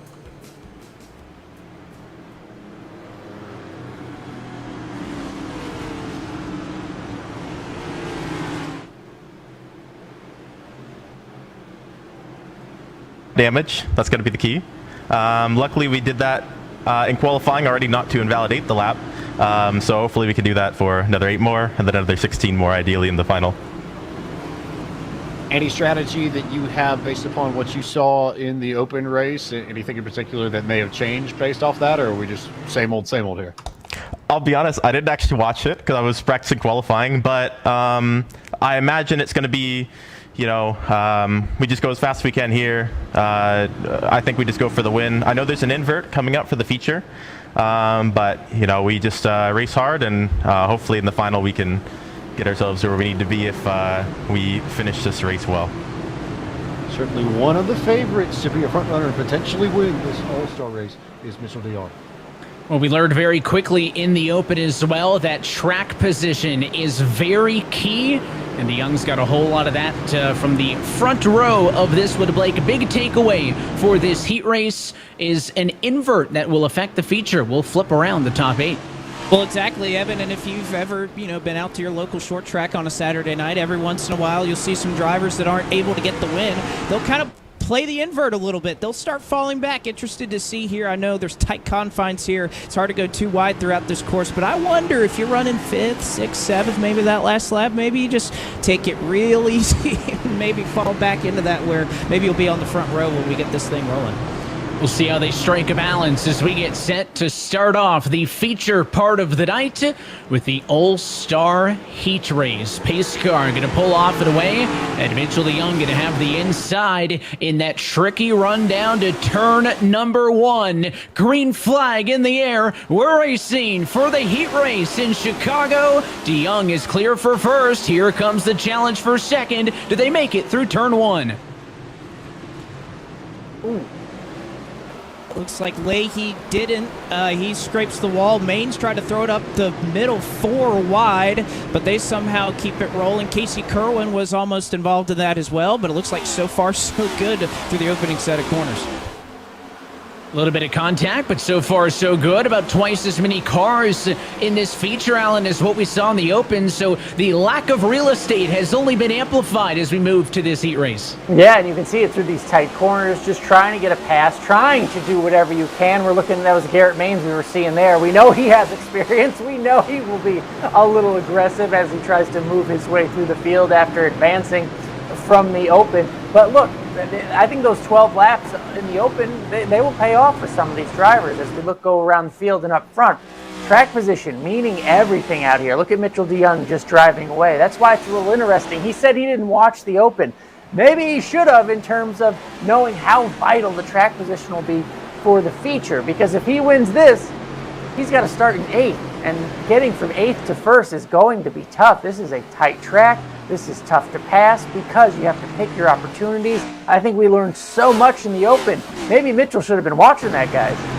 He's certainly fast, there's no doubt in that. At the end of lap number 1, he's going to open up a 1.3 second advantage for the race lead. We saw no advantage of that margin at any point in that open race. As we jump back and take a look at Bob Bryant, who in the midfield here has got a lot going on in front of him, trying to get to the inside of Hurst, with a 33 going to protect the inside, 3 wide behind, and who else but Garrett Maines, 3 wide on the inside. Blake takes 2 spots in 1 swing of the bat.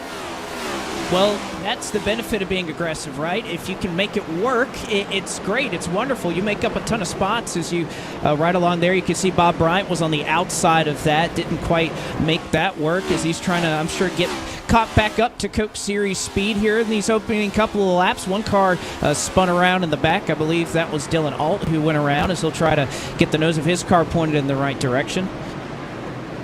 Yeah, those self-inflicted errors going to start to stack up a little bit. Again, there's no magic spot to look for, right? Everybody in the midfield going to try to get themselves closer to about number 9. But remember, that top 8 invert means that the drivers 5 through 8, not the worst of spots. We'll see just how aggressive they really want to be to get out ahead of this. You're looking off at the back of Casey Kerwin in 10th spot. He's one of your bigger movers in the field, up 4 positions early in this one and trying to stay ahead of the likes of Brian DeBaccurio, Taylor Hurst, and Garrett Maines behind. And for all of the strong words that we saw after the Open, Garrett Maines clearly has not been swayed, because Alan, he is one of the most aggressive drivers early in this race, diving to the inside on Taylor Hurst, and the 31 takes another spot away. Yeah, maybe it was the best strategy, because the person that Garrett pissed off, Dylan Duval, I mean, he did it so well that he's not in the race anymore, right? So at least in this race, there's no one seeking revenge on Garrett Maines right now, and we're seeing, again, the aggression pay off. I mean, he's not that far out of 8th place.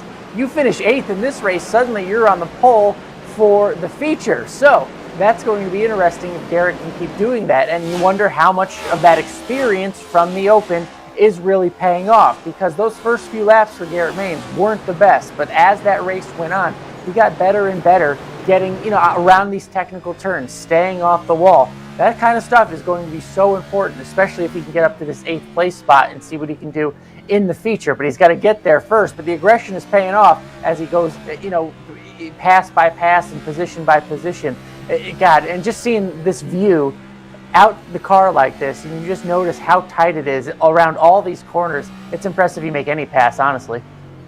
The onboard view that we see here, I think, is second only, Blake, to the GoPro view that he's got strapped on his head that you guys were able to take a look at in Countdown to Green. I think that's probably the best camera in sim racing from his perspective, used in the triple monitors and with a little bit of work to do. But again, Garrett's going to be aggressive. He's got confidence, and he's really fast. Remember, the only reason he started back at a 15th was he didn't get 2 clean laps in. You heard this reference in the Open, but any wall contact removes your qualifying lap from eligibility. And because qualifying for this feature race, and of course the heat happening now, was 2-lap average, you needed 2 clean laps. We're probably not going to see 2 consecutive clean laps in any of these races, so that's why qualifying was such a struggle, and why some of the faster cars may be stuck back in traffic trying to make some moves. Well, and I think one of them, Evan, is Casey Kerwin, who, if you know Casey Kerwin, he loves street course racing. I don't think there's someone in the history of iRacing who has more wins in any type of vehicle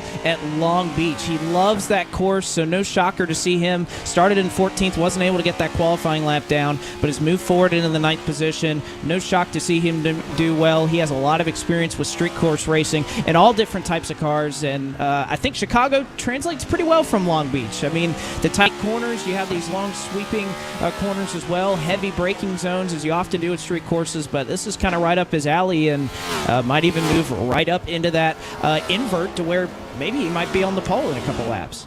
He's 1 spot away from cracking the invert. He sits in 9th, so we'll see how that plays out. Let's see what happened to Bob Bryant in the run down what looks like maybe to turn number 1. We'll see. No, the right-hander. So a little bit further on down the racetrack here. Hard braking zone to the bottom. Here comes the challenge for the 19, and I don't think they touched. I think that dive to the bottom from Vicente just caught him off, Alan. He tried to get in a little bit deeper, but I mean, that's the second car we've seen tonight get into the tires in that same spot, and he really did a lot of damage to that car. Just a reminder of how narrow it is. I mean, you can't go too wide. I mean, when you can't go too wide, it makes it really tough to race the racetrack, or at least put yourself in a position to get past or try to defend a pass, essentially, right? If you find yourself on the outside, it's nothing the car on the inside's doing. You have to let that pass go and survive to the next corner, because if you don't, what's going to happen is what we just saw to Bob Bryant. A nice welcome back to the series, unfortunately, for Bob. Tough break for him. I think that was turn 4 where that ended up happening. I mean, we've seen drivers struggle to go too wide there through on the pace lap, let alone at full race speed. But Blake, we've referenced a couple of times, is there a bit of an advantage to the drivers who raced in that open? Obviously, everybody's had, single car time on this track, right? Hot lapping on your own, but hot lapping at a street course, very different than racing in traffic, right? It can be really fun, really challenging on its own, but when you're out there with other cars, it's tricky, right? You really don't know where you can pass, how it's going to be in a line, and I think that's maybe where those open drivers could find the advantage as we take a second perspective of this. Bryant on the outside to the inside, and they never touched, but you saw the smoke. He definitely locked it up, maybe caught off guard by that late dive, and it was the tires in turn 4 that got him. And a very good observation there that they did not touch, but if Bryant were to move lower to where he wasn't going to hit the wall, I think they would have. So that, again, that's another note that these drivers are making, that if you're going to go into turn 4 side by side, I mean, there's barely enough room if you angle into that corner, especially with kind of the angle of that wall. It kind of curves out at you, makes it a little tougher if you're that car on the outside to even make the corner at all. So they didn't touch right there, but if Bryant was going to move further down, I think they would have made contact, and he still would have hit the wall. It's such an unnatural feeling for these drivers, right, to just give up the spot and let someone complete that pass, but you have to survive into the next corner, especially in the corner like turn 4. We're getting a good view of the leader here, but it's so unnatural to let that spot go, but it would have benefited Bob Bryant there if he just let that pass go and survive until the next lap. What's interesting, I look at the top 3 right now, and you just go back to Road America, right? And you see that the 3 drivers leading this race right now, we're all in the top 5 of Road America. These road course skills are translating here to the Chicago street course. So it's no surprise we have this top 3. It's just a matter of which one will ultimately be on top. Mitch will be putting on a show right now. And all previous road course winners as well in this eNASCAR Coca-Cola iRacing series. Dropping a bit back from those top 3, you can see Matt Busa in the number 75 machine, the Mud Motorsports Ford. The team, of course, headed by Kyle Long. Right in the middle of a sandwich. Up the road is the 10 of Steven Wilson. Behind him is Casey Kerwin. And again, with that invert, Busa stands to invert himself to pole position for the feature race. So Casey Kerwin, this is really not only a battle for 1 position, Blake, it's a battle for 9 spots. And Busa going to try to do everything he can to hang on. If you're Kerwin, I mean, you got to get it now. You have the pole sitting right in front of you right now. So Busa, you can see how much he's looking in the mirror right now. You can see his eyes looking up, viewing as much as Casey Kerwin can, because, again, you can race very defensively at this street course. You can put your car in a lot of positions to make it difficult on that driver, but might end up like what we saw with Garrett Maines and Dylan Duvall a little earlier. And of course, the hometown driver in the field for this one, just about a 20-minute drive down the road from downtown Chicago, is Matt Busa at a Darien, Illinois, in one of the Mode Motorsports entries. Obviously, as well, wanting to represent good, but that is a huge shot from Kerwin, and Busa was full lock in turn 12. White flag in the air, final time around in Chicago. I think it helped him. And the focus here is that spot right there. This race between the 75 and the 95, 2 winners, 2 drivers that are known to be there at the end of the race. Be aggressive. That's how you win races. This is essentially a win, right? To be the 8th spot in this race is essentially a win because you get a great starting spot in the feature. So this is a big deal here. The difference between starting 1st and 9th in the feature. Up front, still no challenge for Mitchell DeYoung. He's some 2 seconds ahead. All eyes on the battle for the number 8 position. Kerwin still looking down the back straightaway to the left-hander, turn number 6. Here he comes to the inside. Busa gonna hang tough up top. This fight is not done. And look out, here comes Garrett Maines watching on from P10. They all touch. Maines got in the back of Kerwin, who got into the back of Busa, but I think Busa has enough of an advantage. You can see about a car length and a half. That might be enough unless Kerwin can get him here in turn 10. Final handful of corners up front. Mitchell DeYoung takes home the checkered flag. He'll win the heat race, but what happens behind in the battle for 8th? Kerwin to the inside. Busa stays up top. A slight bit of contact, but it will not be enough. And Matt Busa, great defensive driving, hangs on to a coveted P8. What a race. Who'd have thought P8 would be the most exciting battle on track, but the invert had them going hard. And as you take a look at your Coca-Cola full race results for tonight's heat race, how about an all-Toyota podium? DeYoung leads the top. Graham Bolin and Bobby Zelensky first, second, and third. No shock that those guys are fast, but how about Michael Conti and Parker Retzlaff inside of the top 5, Blake? Yeah, very good run for Conti, who you don't often think of him as a road course ace, so very nicely done. How about Parker Retzlaff, though, coming up from the Open, even in the NASCAR Cup Series? Not often that you see somebody really charge up through the Open and really dominate, but had a solid qualifying effort and kept it up front, so nice finish there out of the Open for Parker Retzlaff. A couple of drivers trickle down here. Incidents for Garrett Lowe and some others take he and Bob Bryant down into the 20s. That's a look top to bottom at your Coca-Cola full race results for tonight's heat race. And now we know the starting order in which we will go feature racing next on the streets of Chicago. We've raced ourselves through the Open. We've raced ourselves through the heat race. And now it is time for the eNASCAR Chicago All-Star Street Race with the 22 fastest drivers in the series getting set to do battle on the pavement, and courtesy of that invert, Matt Busa worked for that pole position, and he will start on first alongside Steven Wilson now in second. Blake Reynolds in his Jim Beaver Esports number 15 machine will start alongside the Roush Fenway Keselowski race seat Ford of Parker Retzlaff. Michael Conti and Bobby Zelensky representing Junior Motorsports and Joe Gibbs race seat respectively will end up on row 3. You see a little further back right there, just on the outside of that invert, you see Graham Bolin and Mitchell DeYoung, your heat winner starting in row number 5. Casey Kerwin just missed out on getting pole. He'll start 9th next to Garrett Maines, and then Nick Ottinger, Vicente Salas rounds out your top 12, Alan. Yeah, Brian Mercurio, Taylor Hurst in row 7, Jimmy Mullis, Cody Bias in row 8, Ray Alfalla making something of a comeback, starting next to Keegan Leahy, last year's champ who struggled in that first corner.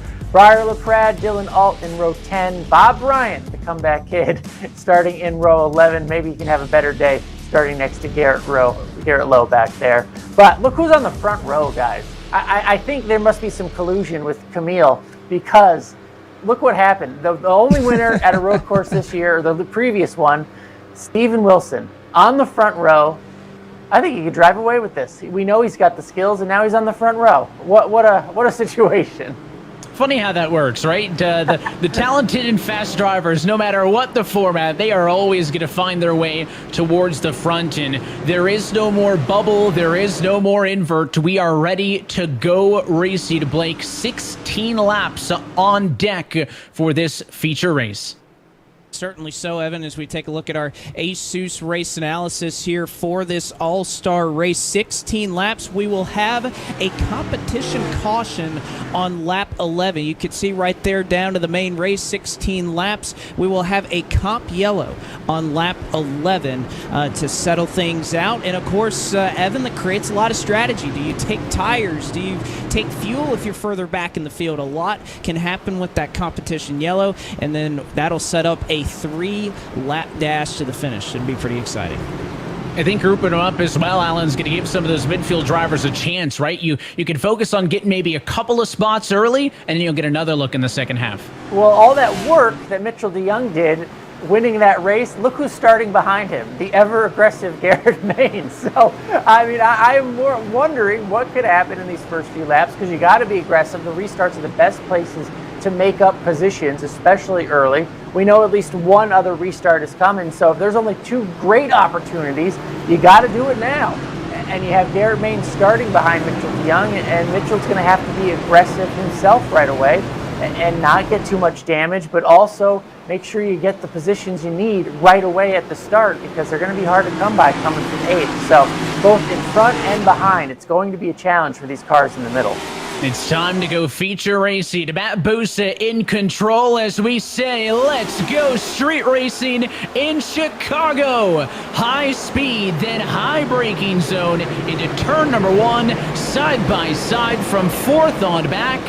Most of them make it through, and Busa's got the lead to turn 2. Oh, a big move there further on back. Michael Conti tried to make a move up the inside on Bobby Zielinski, not quite able to get it done. As they start their trek towards turn 3, still full on the gas. Turn 4, though, a lot of contact further on back in the field. Someone's going to hit that wall. It is Taylor Hurst, but he escapes with just a couple of positions lost out of that. Well, we were on board with it, but Maines and Bolin went side by side through 4. First time we've seen that all night long, so we're quickly learning where those tricky corners are going to be, and Maines finally shakes off Bolin as they go down through the left-hand corner in turn number 6. Right-hander 7, a bit of a touchback, payback from Bolin, but Maines handles his shot fine. 31 car up a spot into the number 9 position.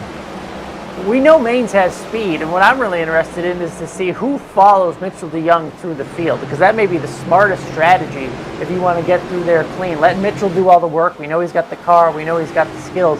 If you can stay on his bumper, maybe you can work your way through the field. Now as we look toward the front, I'm telling you, Steven Wilson is going to be hunting like Jaws here to get this victory and get the lead as early as possible. Maybe even making, he looked on the left-hander as we make that first turn, but I really think he's got the shot here. He flashed the nose, thought about it, had a couple of peeks as well on lap number 1, but Busa able to defend all of it thus far. And now side by side for 3rd behind, it's Parker Retzlaff coming up the inside of Bobby Zielinski. It's going to get real tight though, and to get to turn number 4, and Zielinski's learned that's not a place to challenge tonight. Tucks in line, thought about a crossover through 5, but doesn't go for it, and another position gained as Parker Retzlaff cracks the top 3. You know, Parker Retzlaff being very impressive here, and, you know, Evan, one thing coming into this race is typically we have open setup racing. These drivers are allowed to make setup changes and tweaks, and, you know, typically with that we see a lot of teams that are able to kind of find that speed edges. Bolin got hard into the brakes going into turn 7, gets by Garrett Maines with a lot of contact. Again, I tell you what, I hope you're not playing a game where every time we say Garrett Maines, you take a sip of Coca-Cola, because I don't know if you'd have any left right now, but he's been a big focus of us tonight.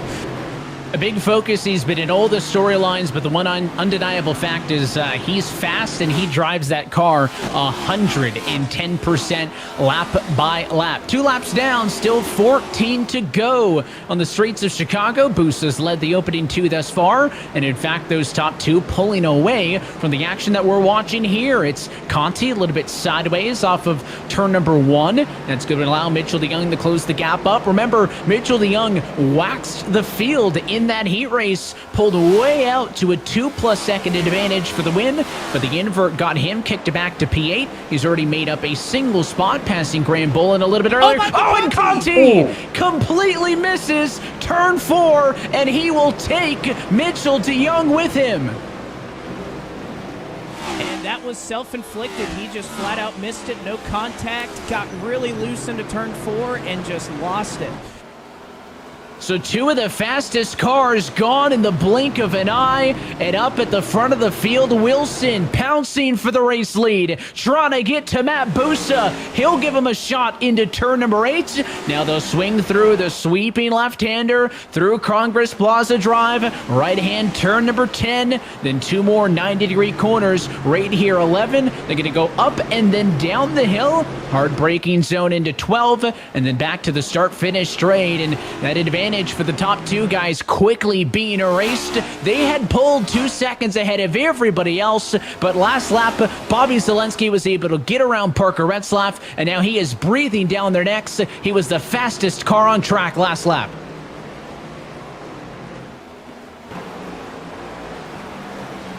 And here's the replay of what we saw happen to Conti. Just missed the turn.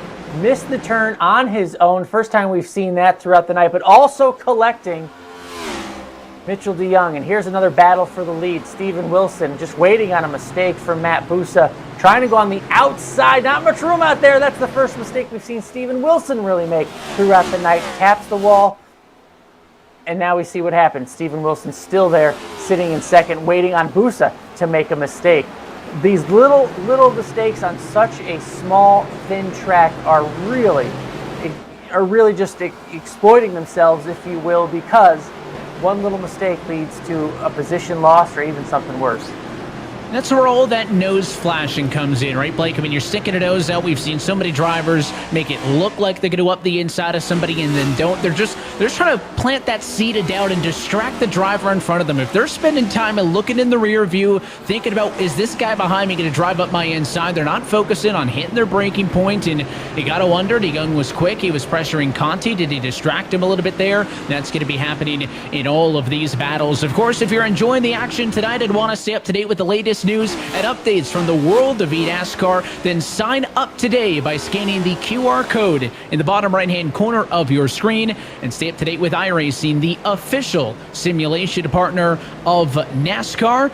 As you see the entry of Garrett Maines under attack from Vicente Salas, unable to find a way through. They're going to continue to battle that group some 5 seconds off of the race lead, where some of the best stuff continues to be on track. Matt Busa doing everything he can to hang on to the race lead in this one, but I continue to look at the lap times, guys, and there's only about 4 or 5 drivers down in the 126s, and consistently the fastest of them all is Bobby Z. Zelensky in third, the fastest car on track, and a spinner behind. That's trouble for Jimmy Mullis, who is running in 12th.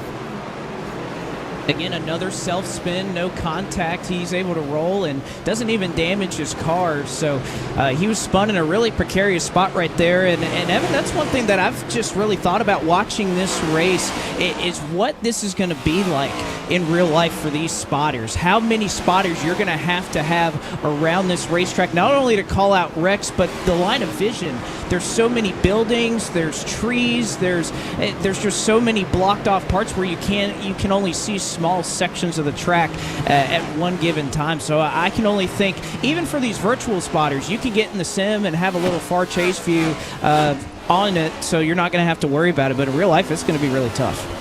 It is, and we don't even know where to look, Alan. What do you like? The battle for the race lead, left-hand side, the battle for 8th behind. I mean, everywhere you look in the field, somebody is putting the moves on somebody else. This is the best racing we've seen all night, especially for the lead. Bobby Zelensky is also lurking, but I'm telling you, you can see it, that Steven Wilson has the faster car with the 10, but he's got to be perfect. He has to wait for Matt Busa to make a mistake because the position is so important here on the track. And then we see another battle, the race for 5th on the right of your screen. 3 cars, again, waiting on someone to make a mistake. You force that mistake. What can you do? Can you be patient and see the 95 trying to make this pass? 15 given a lot of room there.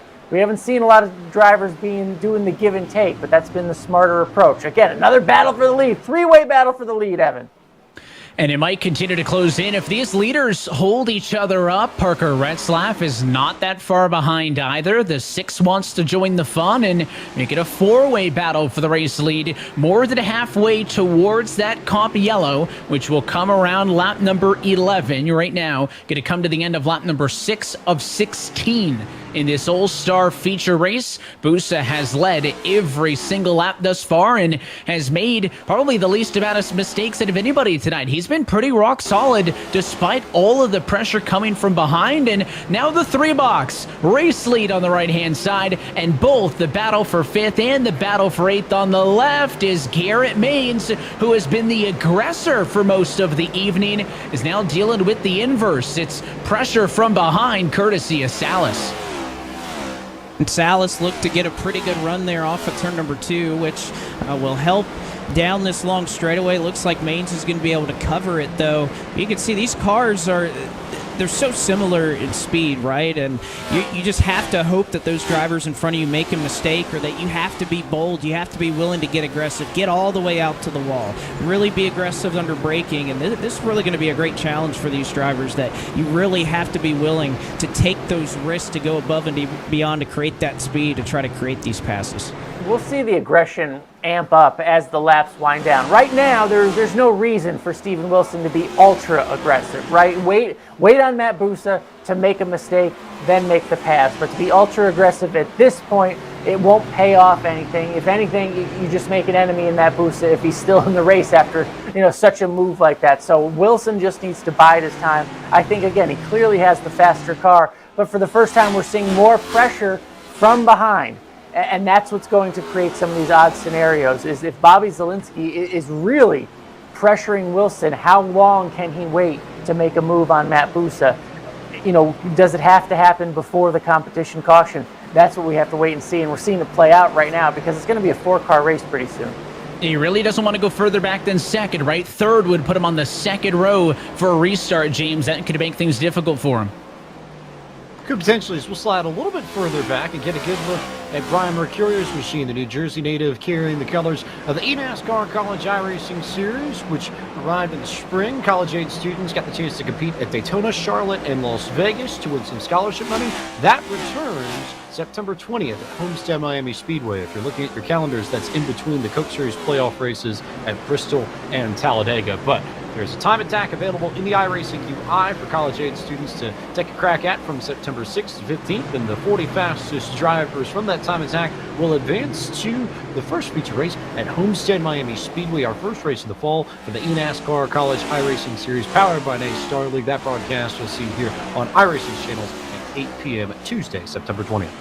It's a good-looking race car, and I'll tell you what, a fun tie-in back at the Watkins Glen race in the College Series back earlier this year in April. Your pole sitter, Steven Wilson. He knows a thing or two about road course racing, no matter what the stock car platform it is on the service. And that same Steven Wilson running second in the field here. But here comes Bobby Zalinski. Late dive somehow. They keep it off each other. Wilson using every single inch. Zalinski aggressive, but didn't cross the line. And what an attempt and what a piece of defending from the 10 car. I mean, Steven Wilson locked up into turn 2 and somehow came out better. I mean, that's how well he defended that. And that's what I love about this racing, though, is that, defensive driving and how you can defend makes such a big difference as well. You can make it very difficult on that attacking driver. Zalinski has the speed, but he just hasn't been able to find a way around Steven Wilson just yet. And Matt Bussa isn't pulling away from either of these challengers. That's what really tells me that the winner of this 10-18 battle that we're seeing so close right now, side by side for second place, should ultimately be the winner of the. Ooh, Bobby Zalinski getting a little piece of that wall, losing that battle. Again, I was talking about being aggressive too early. How important is this position right now? Do you want to take yourself out of the race? That's what has to be going through the minds of these drivers. There's a look at both of them on the left-hand side of your screen. Again, the implications here is where you'll, in theory, restart, right? I mean, some pit strategy could be a factor, but assuming that nothing changes the running order there, if you're second, you're going to be alongside Bussa. Would you rather be next to the control car, or would you rather be in third, lined up behind him, right? I mean, it could end up being a wash. You could end up side by side with each other, back down the one anyways, but that restart may define who ends up taking home the win here in this All-Star Street race and who doesn't. But I'm going to give us credit to Matt Bussa. He has not put a foot wrong. They have been on his heels, and they have looked to the inside. They have tried. I promise if there was an opening there, they would have pounced on it. But Bussa has driven a perfect defensive race from the race lead. And the big question will be, can that Mode Motorsports Ford Mustang hang on into the second half, as they are running out of time, about a lap and change before we see that comp yellow. Casey Kerwin, guys, not counting him out, up 5 positions. He's your second biggest mover in the field, and he is right behind this trio in fourth. Retzlaff, who was once in fourth, has slid all the way down to P6 in the running order. Again, Kerwin showing that street racing acumen right now. Keegan Leahy had a spin, and he had to take his car to pit road. They do have a fast repair in the back pocket. So Mitchell DeYoung back on the racetrack. His car's been fully repaired. That's the only one that they get in this race. So DeYoung and the like, they were able to come down pit and likely not going to lose a lap. So they have a chance to get back in it, but they'll essentially start this race in 17th or 18th, Evan. So they're essentially out of it, but a great battle going on up here. But yeah, Kerwin is on the march to the front of the field. He was better than Matt Bussa a half second that last lap. It's been impressive stuff. And of all of these drivers, worth noting that both of those guys that we saw were using open wheel formula rims and 1 lap shy of the competition yellow. We do have pit service. Vicente Salas and Parker Retzlaff, both down pit road. I haven't seen a ton of fall off in terms of best laps and last laps. In fact, Steven Wilson's best lap of the race, Alan, was his last. So there's not a ton of fall off here, but a couple of drivers down to pit road. Hey, if you're not going to, if it doesn't feel like you're going, oh, battle for the lead here. Finally, Steven Wilson making the move, squeezing Matt Bussa onto the wall, but driving away. I think we see Steven Wilson drive away here because of the speed we've seen throughout this race, right before the competition caution is set to come out. But you never know that strategy that we just saw out of Parker Retzlaff. You have to start thinking about that. If you're not going to beat these top 3 on the track, you got to think of some way to do it. Perhaps that's with pit strategy. And there's no doubt that he felt the pressure coming from behind, and there is your competition caution. So the pass for the race lead came just in the nick of time, coming to the end of lap number 11, and Steven Wilson indeed able to go to the lead. Blake, he made that move from 2 car lengths back, and he decided that he was going to clear Matt Bussa. We've seen them go side by side down into that same corner a handful of times in this race in turn 6, and they've left each other room. He decided that he was clear. He went right out to the wall. He didn't even look, and ended up squeezing Matt Bussa out a little bit. So Wilson knew that he had to get the job done before the end of the lap, and it's well timed because he's sitting pretty as they catch up to the pace car. And as we saw in that last restart, not only did he, I kind of agree with you, Evan, there, he kind of made sure that he was going to be the leader off of that corner. But these restarts, you're going through turn 12 in the middle of the restart zone. So if you're the leader and you get a great launch, the rest of the field, they're still turning. They're still trying to get going. So it's a big advantage to be the leader. So Steven Wilson, well done right there. It's going to help him a lot when we get this race back going. Here's the pass once again for it. We saw it happen live, Alan. 2 car lengths back, but he goes to the inside. He gets there, but then watch this. He's going to go right to the outside wall. He does not care that Matt Bussa is still there. Steven Wilson decided he was going to be the race leader off of 6. At some point, we've been talking about timing. When is the right time? Early on in the race, no need to be that aggressive. But now, with 5 laps to go, coming to the competition caution, you got to be more aggressive, and we saw that out of Steven Wilson. It wasn't dirty. It wasn't anything out of the ordinary, but aggressive moves had to be made, and it paid off. He's got the lead. He's got the control of the restart with 5 laps to go for this all-star win. Exactly the position he wants to be in. Perfect night for him so far. And of course, we've been watching how the invert has played out. Blake, remember, 8th position was your, of course, winner from the heat race, but eventually Young take it out at an accident with Michael Conti. But we've seen all those invert cars get up there, right? Zelensky started 6th. He's up to 3rd. Bolin started in 7th. He's up to 5th. So those drivers who took the negative end of the invert have raced their way into the top 5. We knew that Kerwin had speed, right? He just missed that invert, was forced to start 9th in this feature. He's driven up 5 positions to 4th, so there's a lot of speed, Alan, off of the front row of this race. Yeah, and fortunately we can check in with Matt Bussa right before we go back to green. Matt, appreciate you joining us live during this race, because for the first time you have a different view in this feature, just getting passed by Steven Wilson. What was he able to do there? Yeah, he's just braking way deeper into the corner than I am. I had almost no practice before this, and I really don't quite know the limit for the braking zone, so having the lead there in a way was almost a disadvantage because I couldn't see where other people were braking, and it's even at this point it's kind of hard for me to push my braking zone. Typically, even with a fixed setup, you can mess around with your master cylinders for braking and adjust those to your liking, and I didn't have time to do that and see at this track what suits me best. But yeah, we'll do the best with what we got here, and hopefully we can take the fight back to him and learn off him too. Yeah, you have to learn. How aggressive are you willing to be in an all-star event? Yeah, I mean, nothing really on the line for points as far as the championship goes, so you just gotta give it your all. I'm always gonna try to race clean though, so I'm not just gonna like completely door slam him out of the way. We'll try to put up a good fight here. All right, Matt Bussa, I appreciate you joining us, especially with so much on the line, going from 2nd place inside or on the front row for this restart. Appreciate it.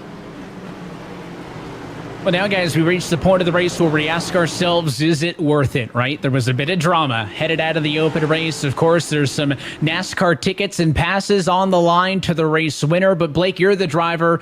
It is an exhibition, but you do have to race with these guys for the rest of the year, some of which you'll be fighting for the better part of $300,000 against. So where is that line, and how bad do you want it? You have to think about that a lot, Evan. When you look at your top four, you have, or when you really look at your top 8 right here, you have a lot of guys who are pretty much locked into the playoffs. Steven Wilson, a handful of wins. Matt Busa's got a win. Kerwin, Bolin, they all have wins. So you don't want to upset them, and you even don't want to upset Bobby Zielinski. He's somebody that, again, so capable on these road courses, he could be a part of the playoff picture. So, again, you just got to balance. How bad do you want the experience, the prize, and how much are you maybe looking at a bigger prize, which would be $100,000 at the end of this season potentially. So short-term game or long-term game, you got to decide which one you want to play right now. But I tell you, racers, it's hard to convince them not to take the short-term game right here. I'll tell you what, whoever walks away with it, they'll laugh off into the sunset with that NASCAR driving experience. And a lot of these names could be up front fighting for the race win when we go points racing at Watkins Glen in just 2 weeks' time. This time by, pace car will bow out of the way. We will have 4 laps to go on the streets of Chicago. Winner take all. Great restart for Steven Wilson. He'll pull 4 car lengths of an advantage down to 1. Busa still in second. Here comes Zielinski forcing his way through to second. Yeah, we're seeing Matt Busa having to learn on the fly here. And look, he kept the lead for as long as he can, but the real race throughout this feature had been between Steven Wilson and Bobby Zielinski. 2 winners on road courses, winners here in the Coke Series. So what can Bobby Zielinski do now? That's going to be the fun part of this race with just 3 laps to go, because Steven Wilson is in the position that he earned, probably has the fastest car. What is Zielinski going to do with that green machine? Because the fight between them has been the real fight for this race, I believe, all night. And that late pass for the lead was big because Busa really got eaten up on that one. Not only did Zielinski get through, but so did Casey Kerwin. So Busa, who led the opening 10 laps of this race, falls down to 4th. Busa's into the wall behind this battle for the race lead. He'll lose 2 more positions. So as he struggles, here comes Bobby Zielinski. He has at times tonight been 0.6 faster than anybody else in the top 5. Catching him is one thing, Blake, but finding a way through is another. Popsicle sticks of the year this time, looking at 2 laps to go. Now, this is going to be a great 3-way battle to the end right here, Evan. Zielinski, I think, is just slightly better than Wilson. Wilson, again, a little bit of clean air here that is going to help a little bit, but if you're close enough, we've seen so many aggressive moves. All you have to do is outbrake them and pray you're there. We'll see what Zielinski looks to do off of turn 2. Wilson's going to get the run off, but I think Zielinski, he might be willing to try to send it here. And I'm sure both of their respective teams, Alan, hope that this is how well they do next year in the Cup Series race. Zielinski representing Joe Gibbs Racing, Wilson representing Stewart Haas Racing. It's going to come down to a battle between 2 drivers representing Cup Series juggernauts, and that was a couple of good corners in favor of Steven Wilson. Absolutely, and this is kind of the battle that we were seeing with Busa and Wilson before. Wilson maybe having the better car, but it's tough to get around the leader if they're being mistake-free. Same thing we're seeing with Zielinski right now. It's more speed, we see him close up, but without Wilson making a mistake or Zielinski forcing a mistake out of Wilson, and time is running out. It's going to be tough for Zielinski to make this pass on his own. Will the mistake happen here? We are running out of time coming to the white flag.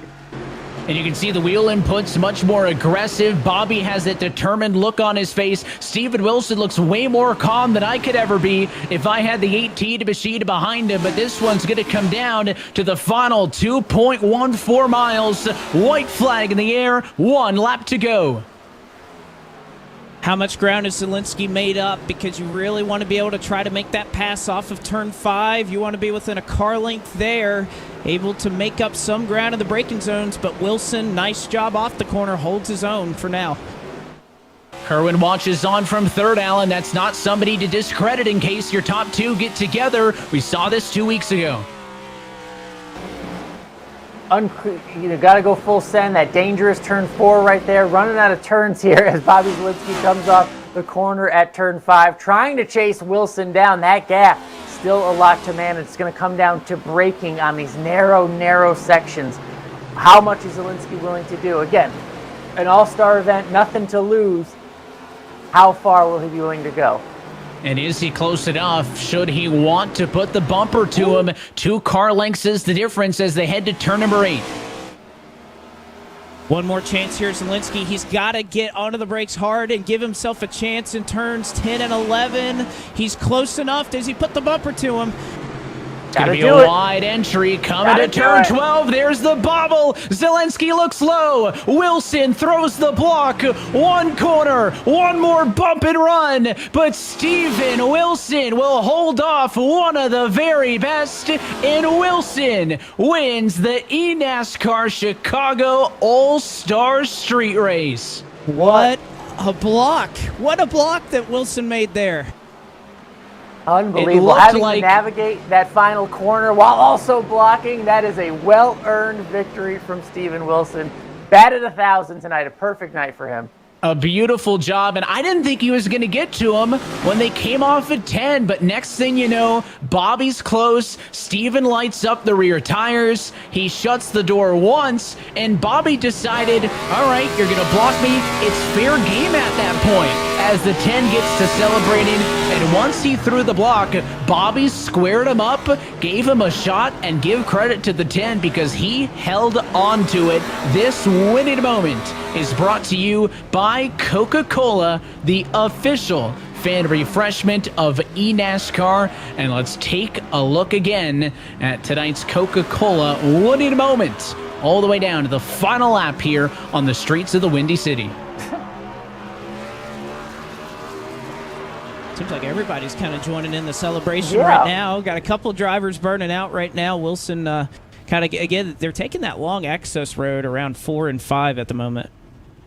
And maybe celebrating get it out of this race without making enemies. Not something that everybody can say here this afternoon. Here's a look at your Coca-Cola move of the race, and let's watch this one, Alan, from the perspective of Bobby Zalinski. He's going to make up a lot of ground from the right-hander that they're coming up to in turn 7 all the way to the very end of this lap. You're going to see the 18 machine go from all the way back, and then he ends up eventually closing all the way into the bumper again. Wilson did a good job to build that advantage, but that might have been the best set of 3 corners we've seen all night in reference to Zalinski for him to be able to close that gap and get to him. Let's watch it from the perspective of Bobby Zalinski. Yeah, and so many times the move of a race is the winning pass. How often is it the winning block, the winning maneuver? That's what we are going to see out of Steven Wilson here. He is the one being hunted. He is the one being tracked down for this victory, but that advantage as the leader, look at this, gets loose coming off that corner. Has the race to lose right here, throws the block, and also navigates the final corner, takes one last tap from Bobby Zalinski. That is a well-earned victory from Steven Wilson, yet another one on the season. And credit to both of them, Blake. You know how easy it is to go too far. They raced hard, they made plenty of contact, but neither of them stepped over the line. Exactly, Evan, and I think that Zalinski, he saw what Wilson did. He saw the block. He was going to give him the bumper, but Wilson just timed it perfect, and Zalinski hit him in a spot. It didn't upset Wilson, but I thought Kerwin had a shot there for just a moment if they got together like that. Sure, he did as well. He ends up finishing only 0.4 of a second off of the back of the battle for the race win in third. But tonight is about the Stewart-Haas Esports number 10 of Steven Wilson winning on the streets of Chicago. Alan, you're with him. Yeah, Steven Wilson, thanks for joining us. Another victory on the season. Race car drivers have to look out the front windshield, but that final corner, what are you looking at with Bobby Zalinski on your bumper and having to pull off a block? Yeah, I'm just sitting there. I knew I had just about threw it away there in the second last corner, so I didn't know I had that pace in me. I didn't think I would be anywhere close to beating some of these guys. But yeah, it was a fun race, and just had to block him good enough so that I could park it on him in the center, and the hit wouldn't be able to do anything. The way these cars are now, they're pretty tough. So just had to make sure he couldn't get to my inside, and just brought it home. You knew the hit was coming. What is that like as a driver, knowing the contact will be there, but you still have to keep it pointed forward? Yeah, it's tough. You have to just assume that you know what the car is going to do. You have to assume that it'll keep straight, and if not, that's just how it is. We're all here to win tonight, and we got it done with a pretty good block there. So, yeah, good pace. Didn't expect it, but I'll take it.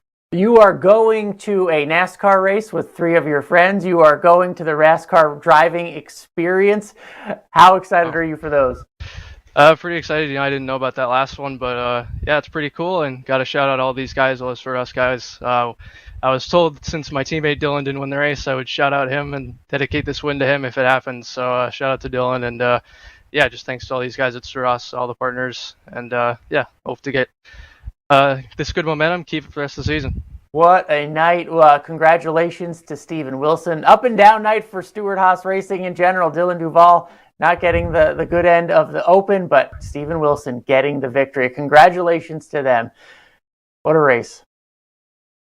Speed, the consistent factor across all of those. And second to him tonight is Bobby Zelensky. Let's get his perspective, Alan. Bobby couldn't make it too much closer on that final lap. We just talked with Steven Wilson. He knew the hit was coming. What more did you need? Because you were right there. Yeah, the lap prior to that last little confrontation, he hit all his marks, and it kind of kept me out of dive bomb range. I was thinking about dive bombing him up by like turn 6, 7, but I just wasn't close enough. But I was a lot stronger than him in the last sector of the track. And I got to him, and he went to block to the very bottom of the track. And I'm like, well, I have no option but to just plow through him. But the cars are bricks, and I didn't really budge. It just got to stop me on my tracks. But I tried just spinning him out, or I don't know, just going through the rear of the car and see what happens. But yeah, just I don't know what else I could have done.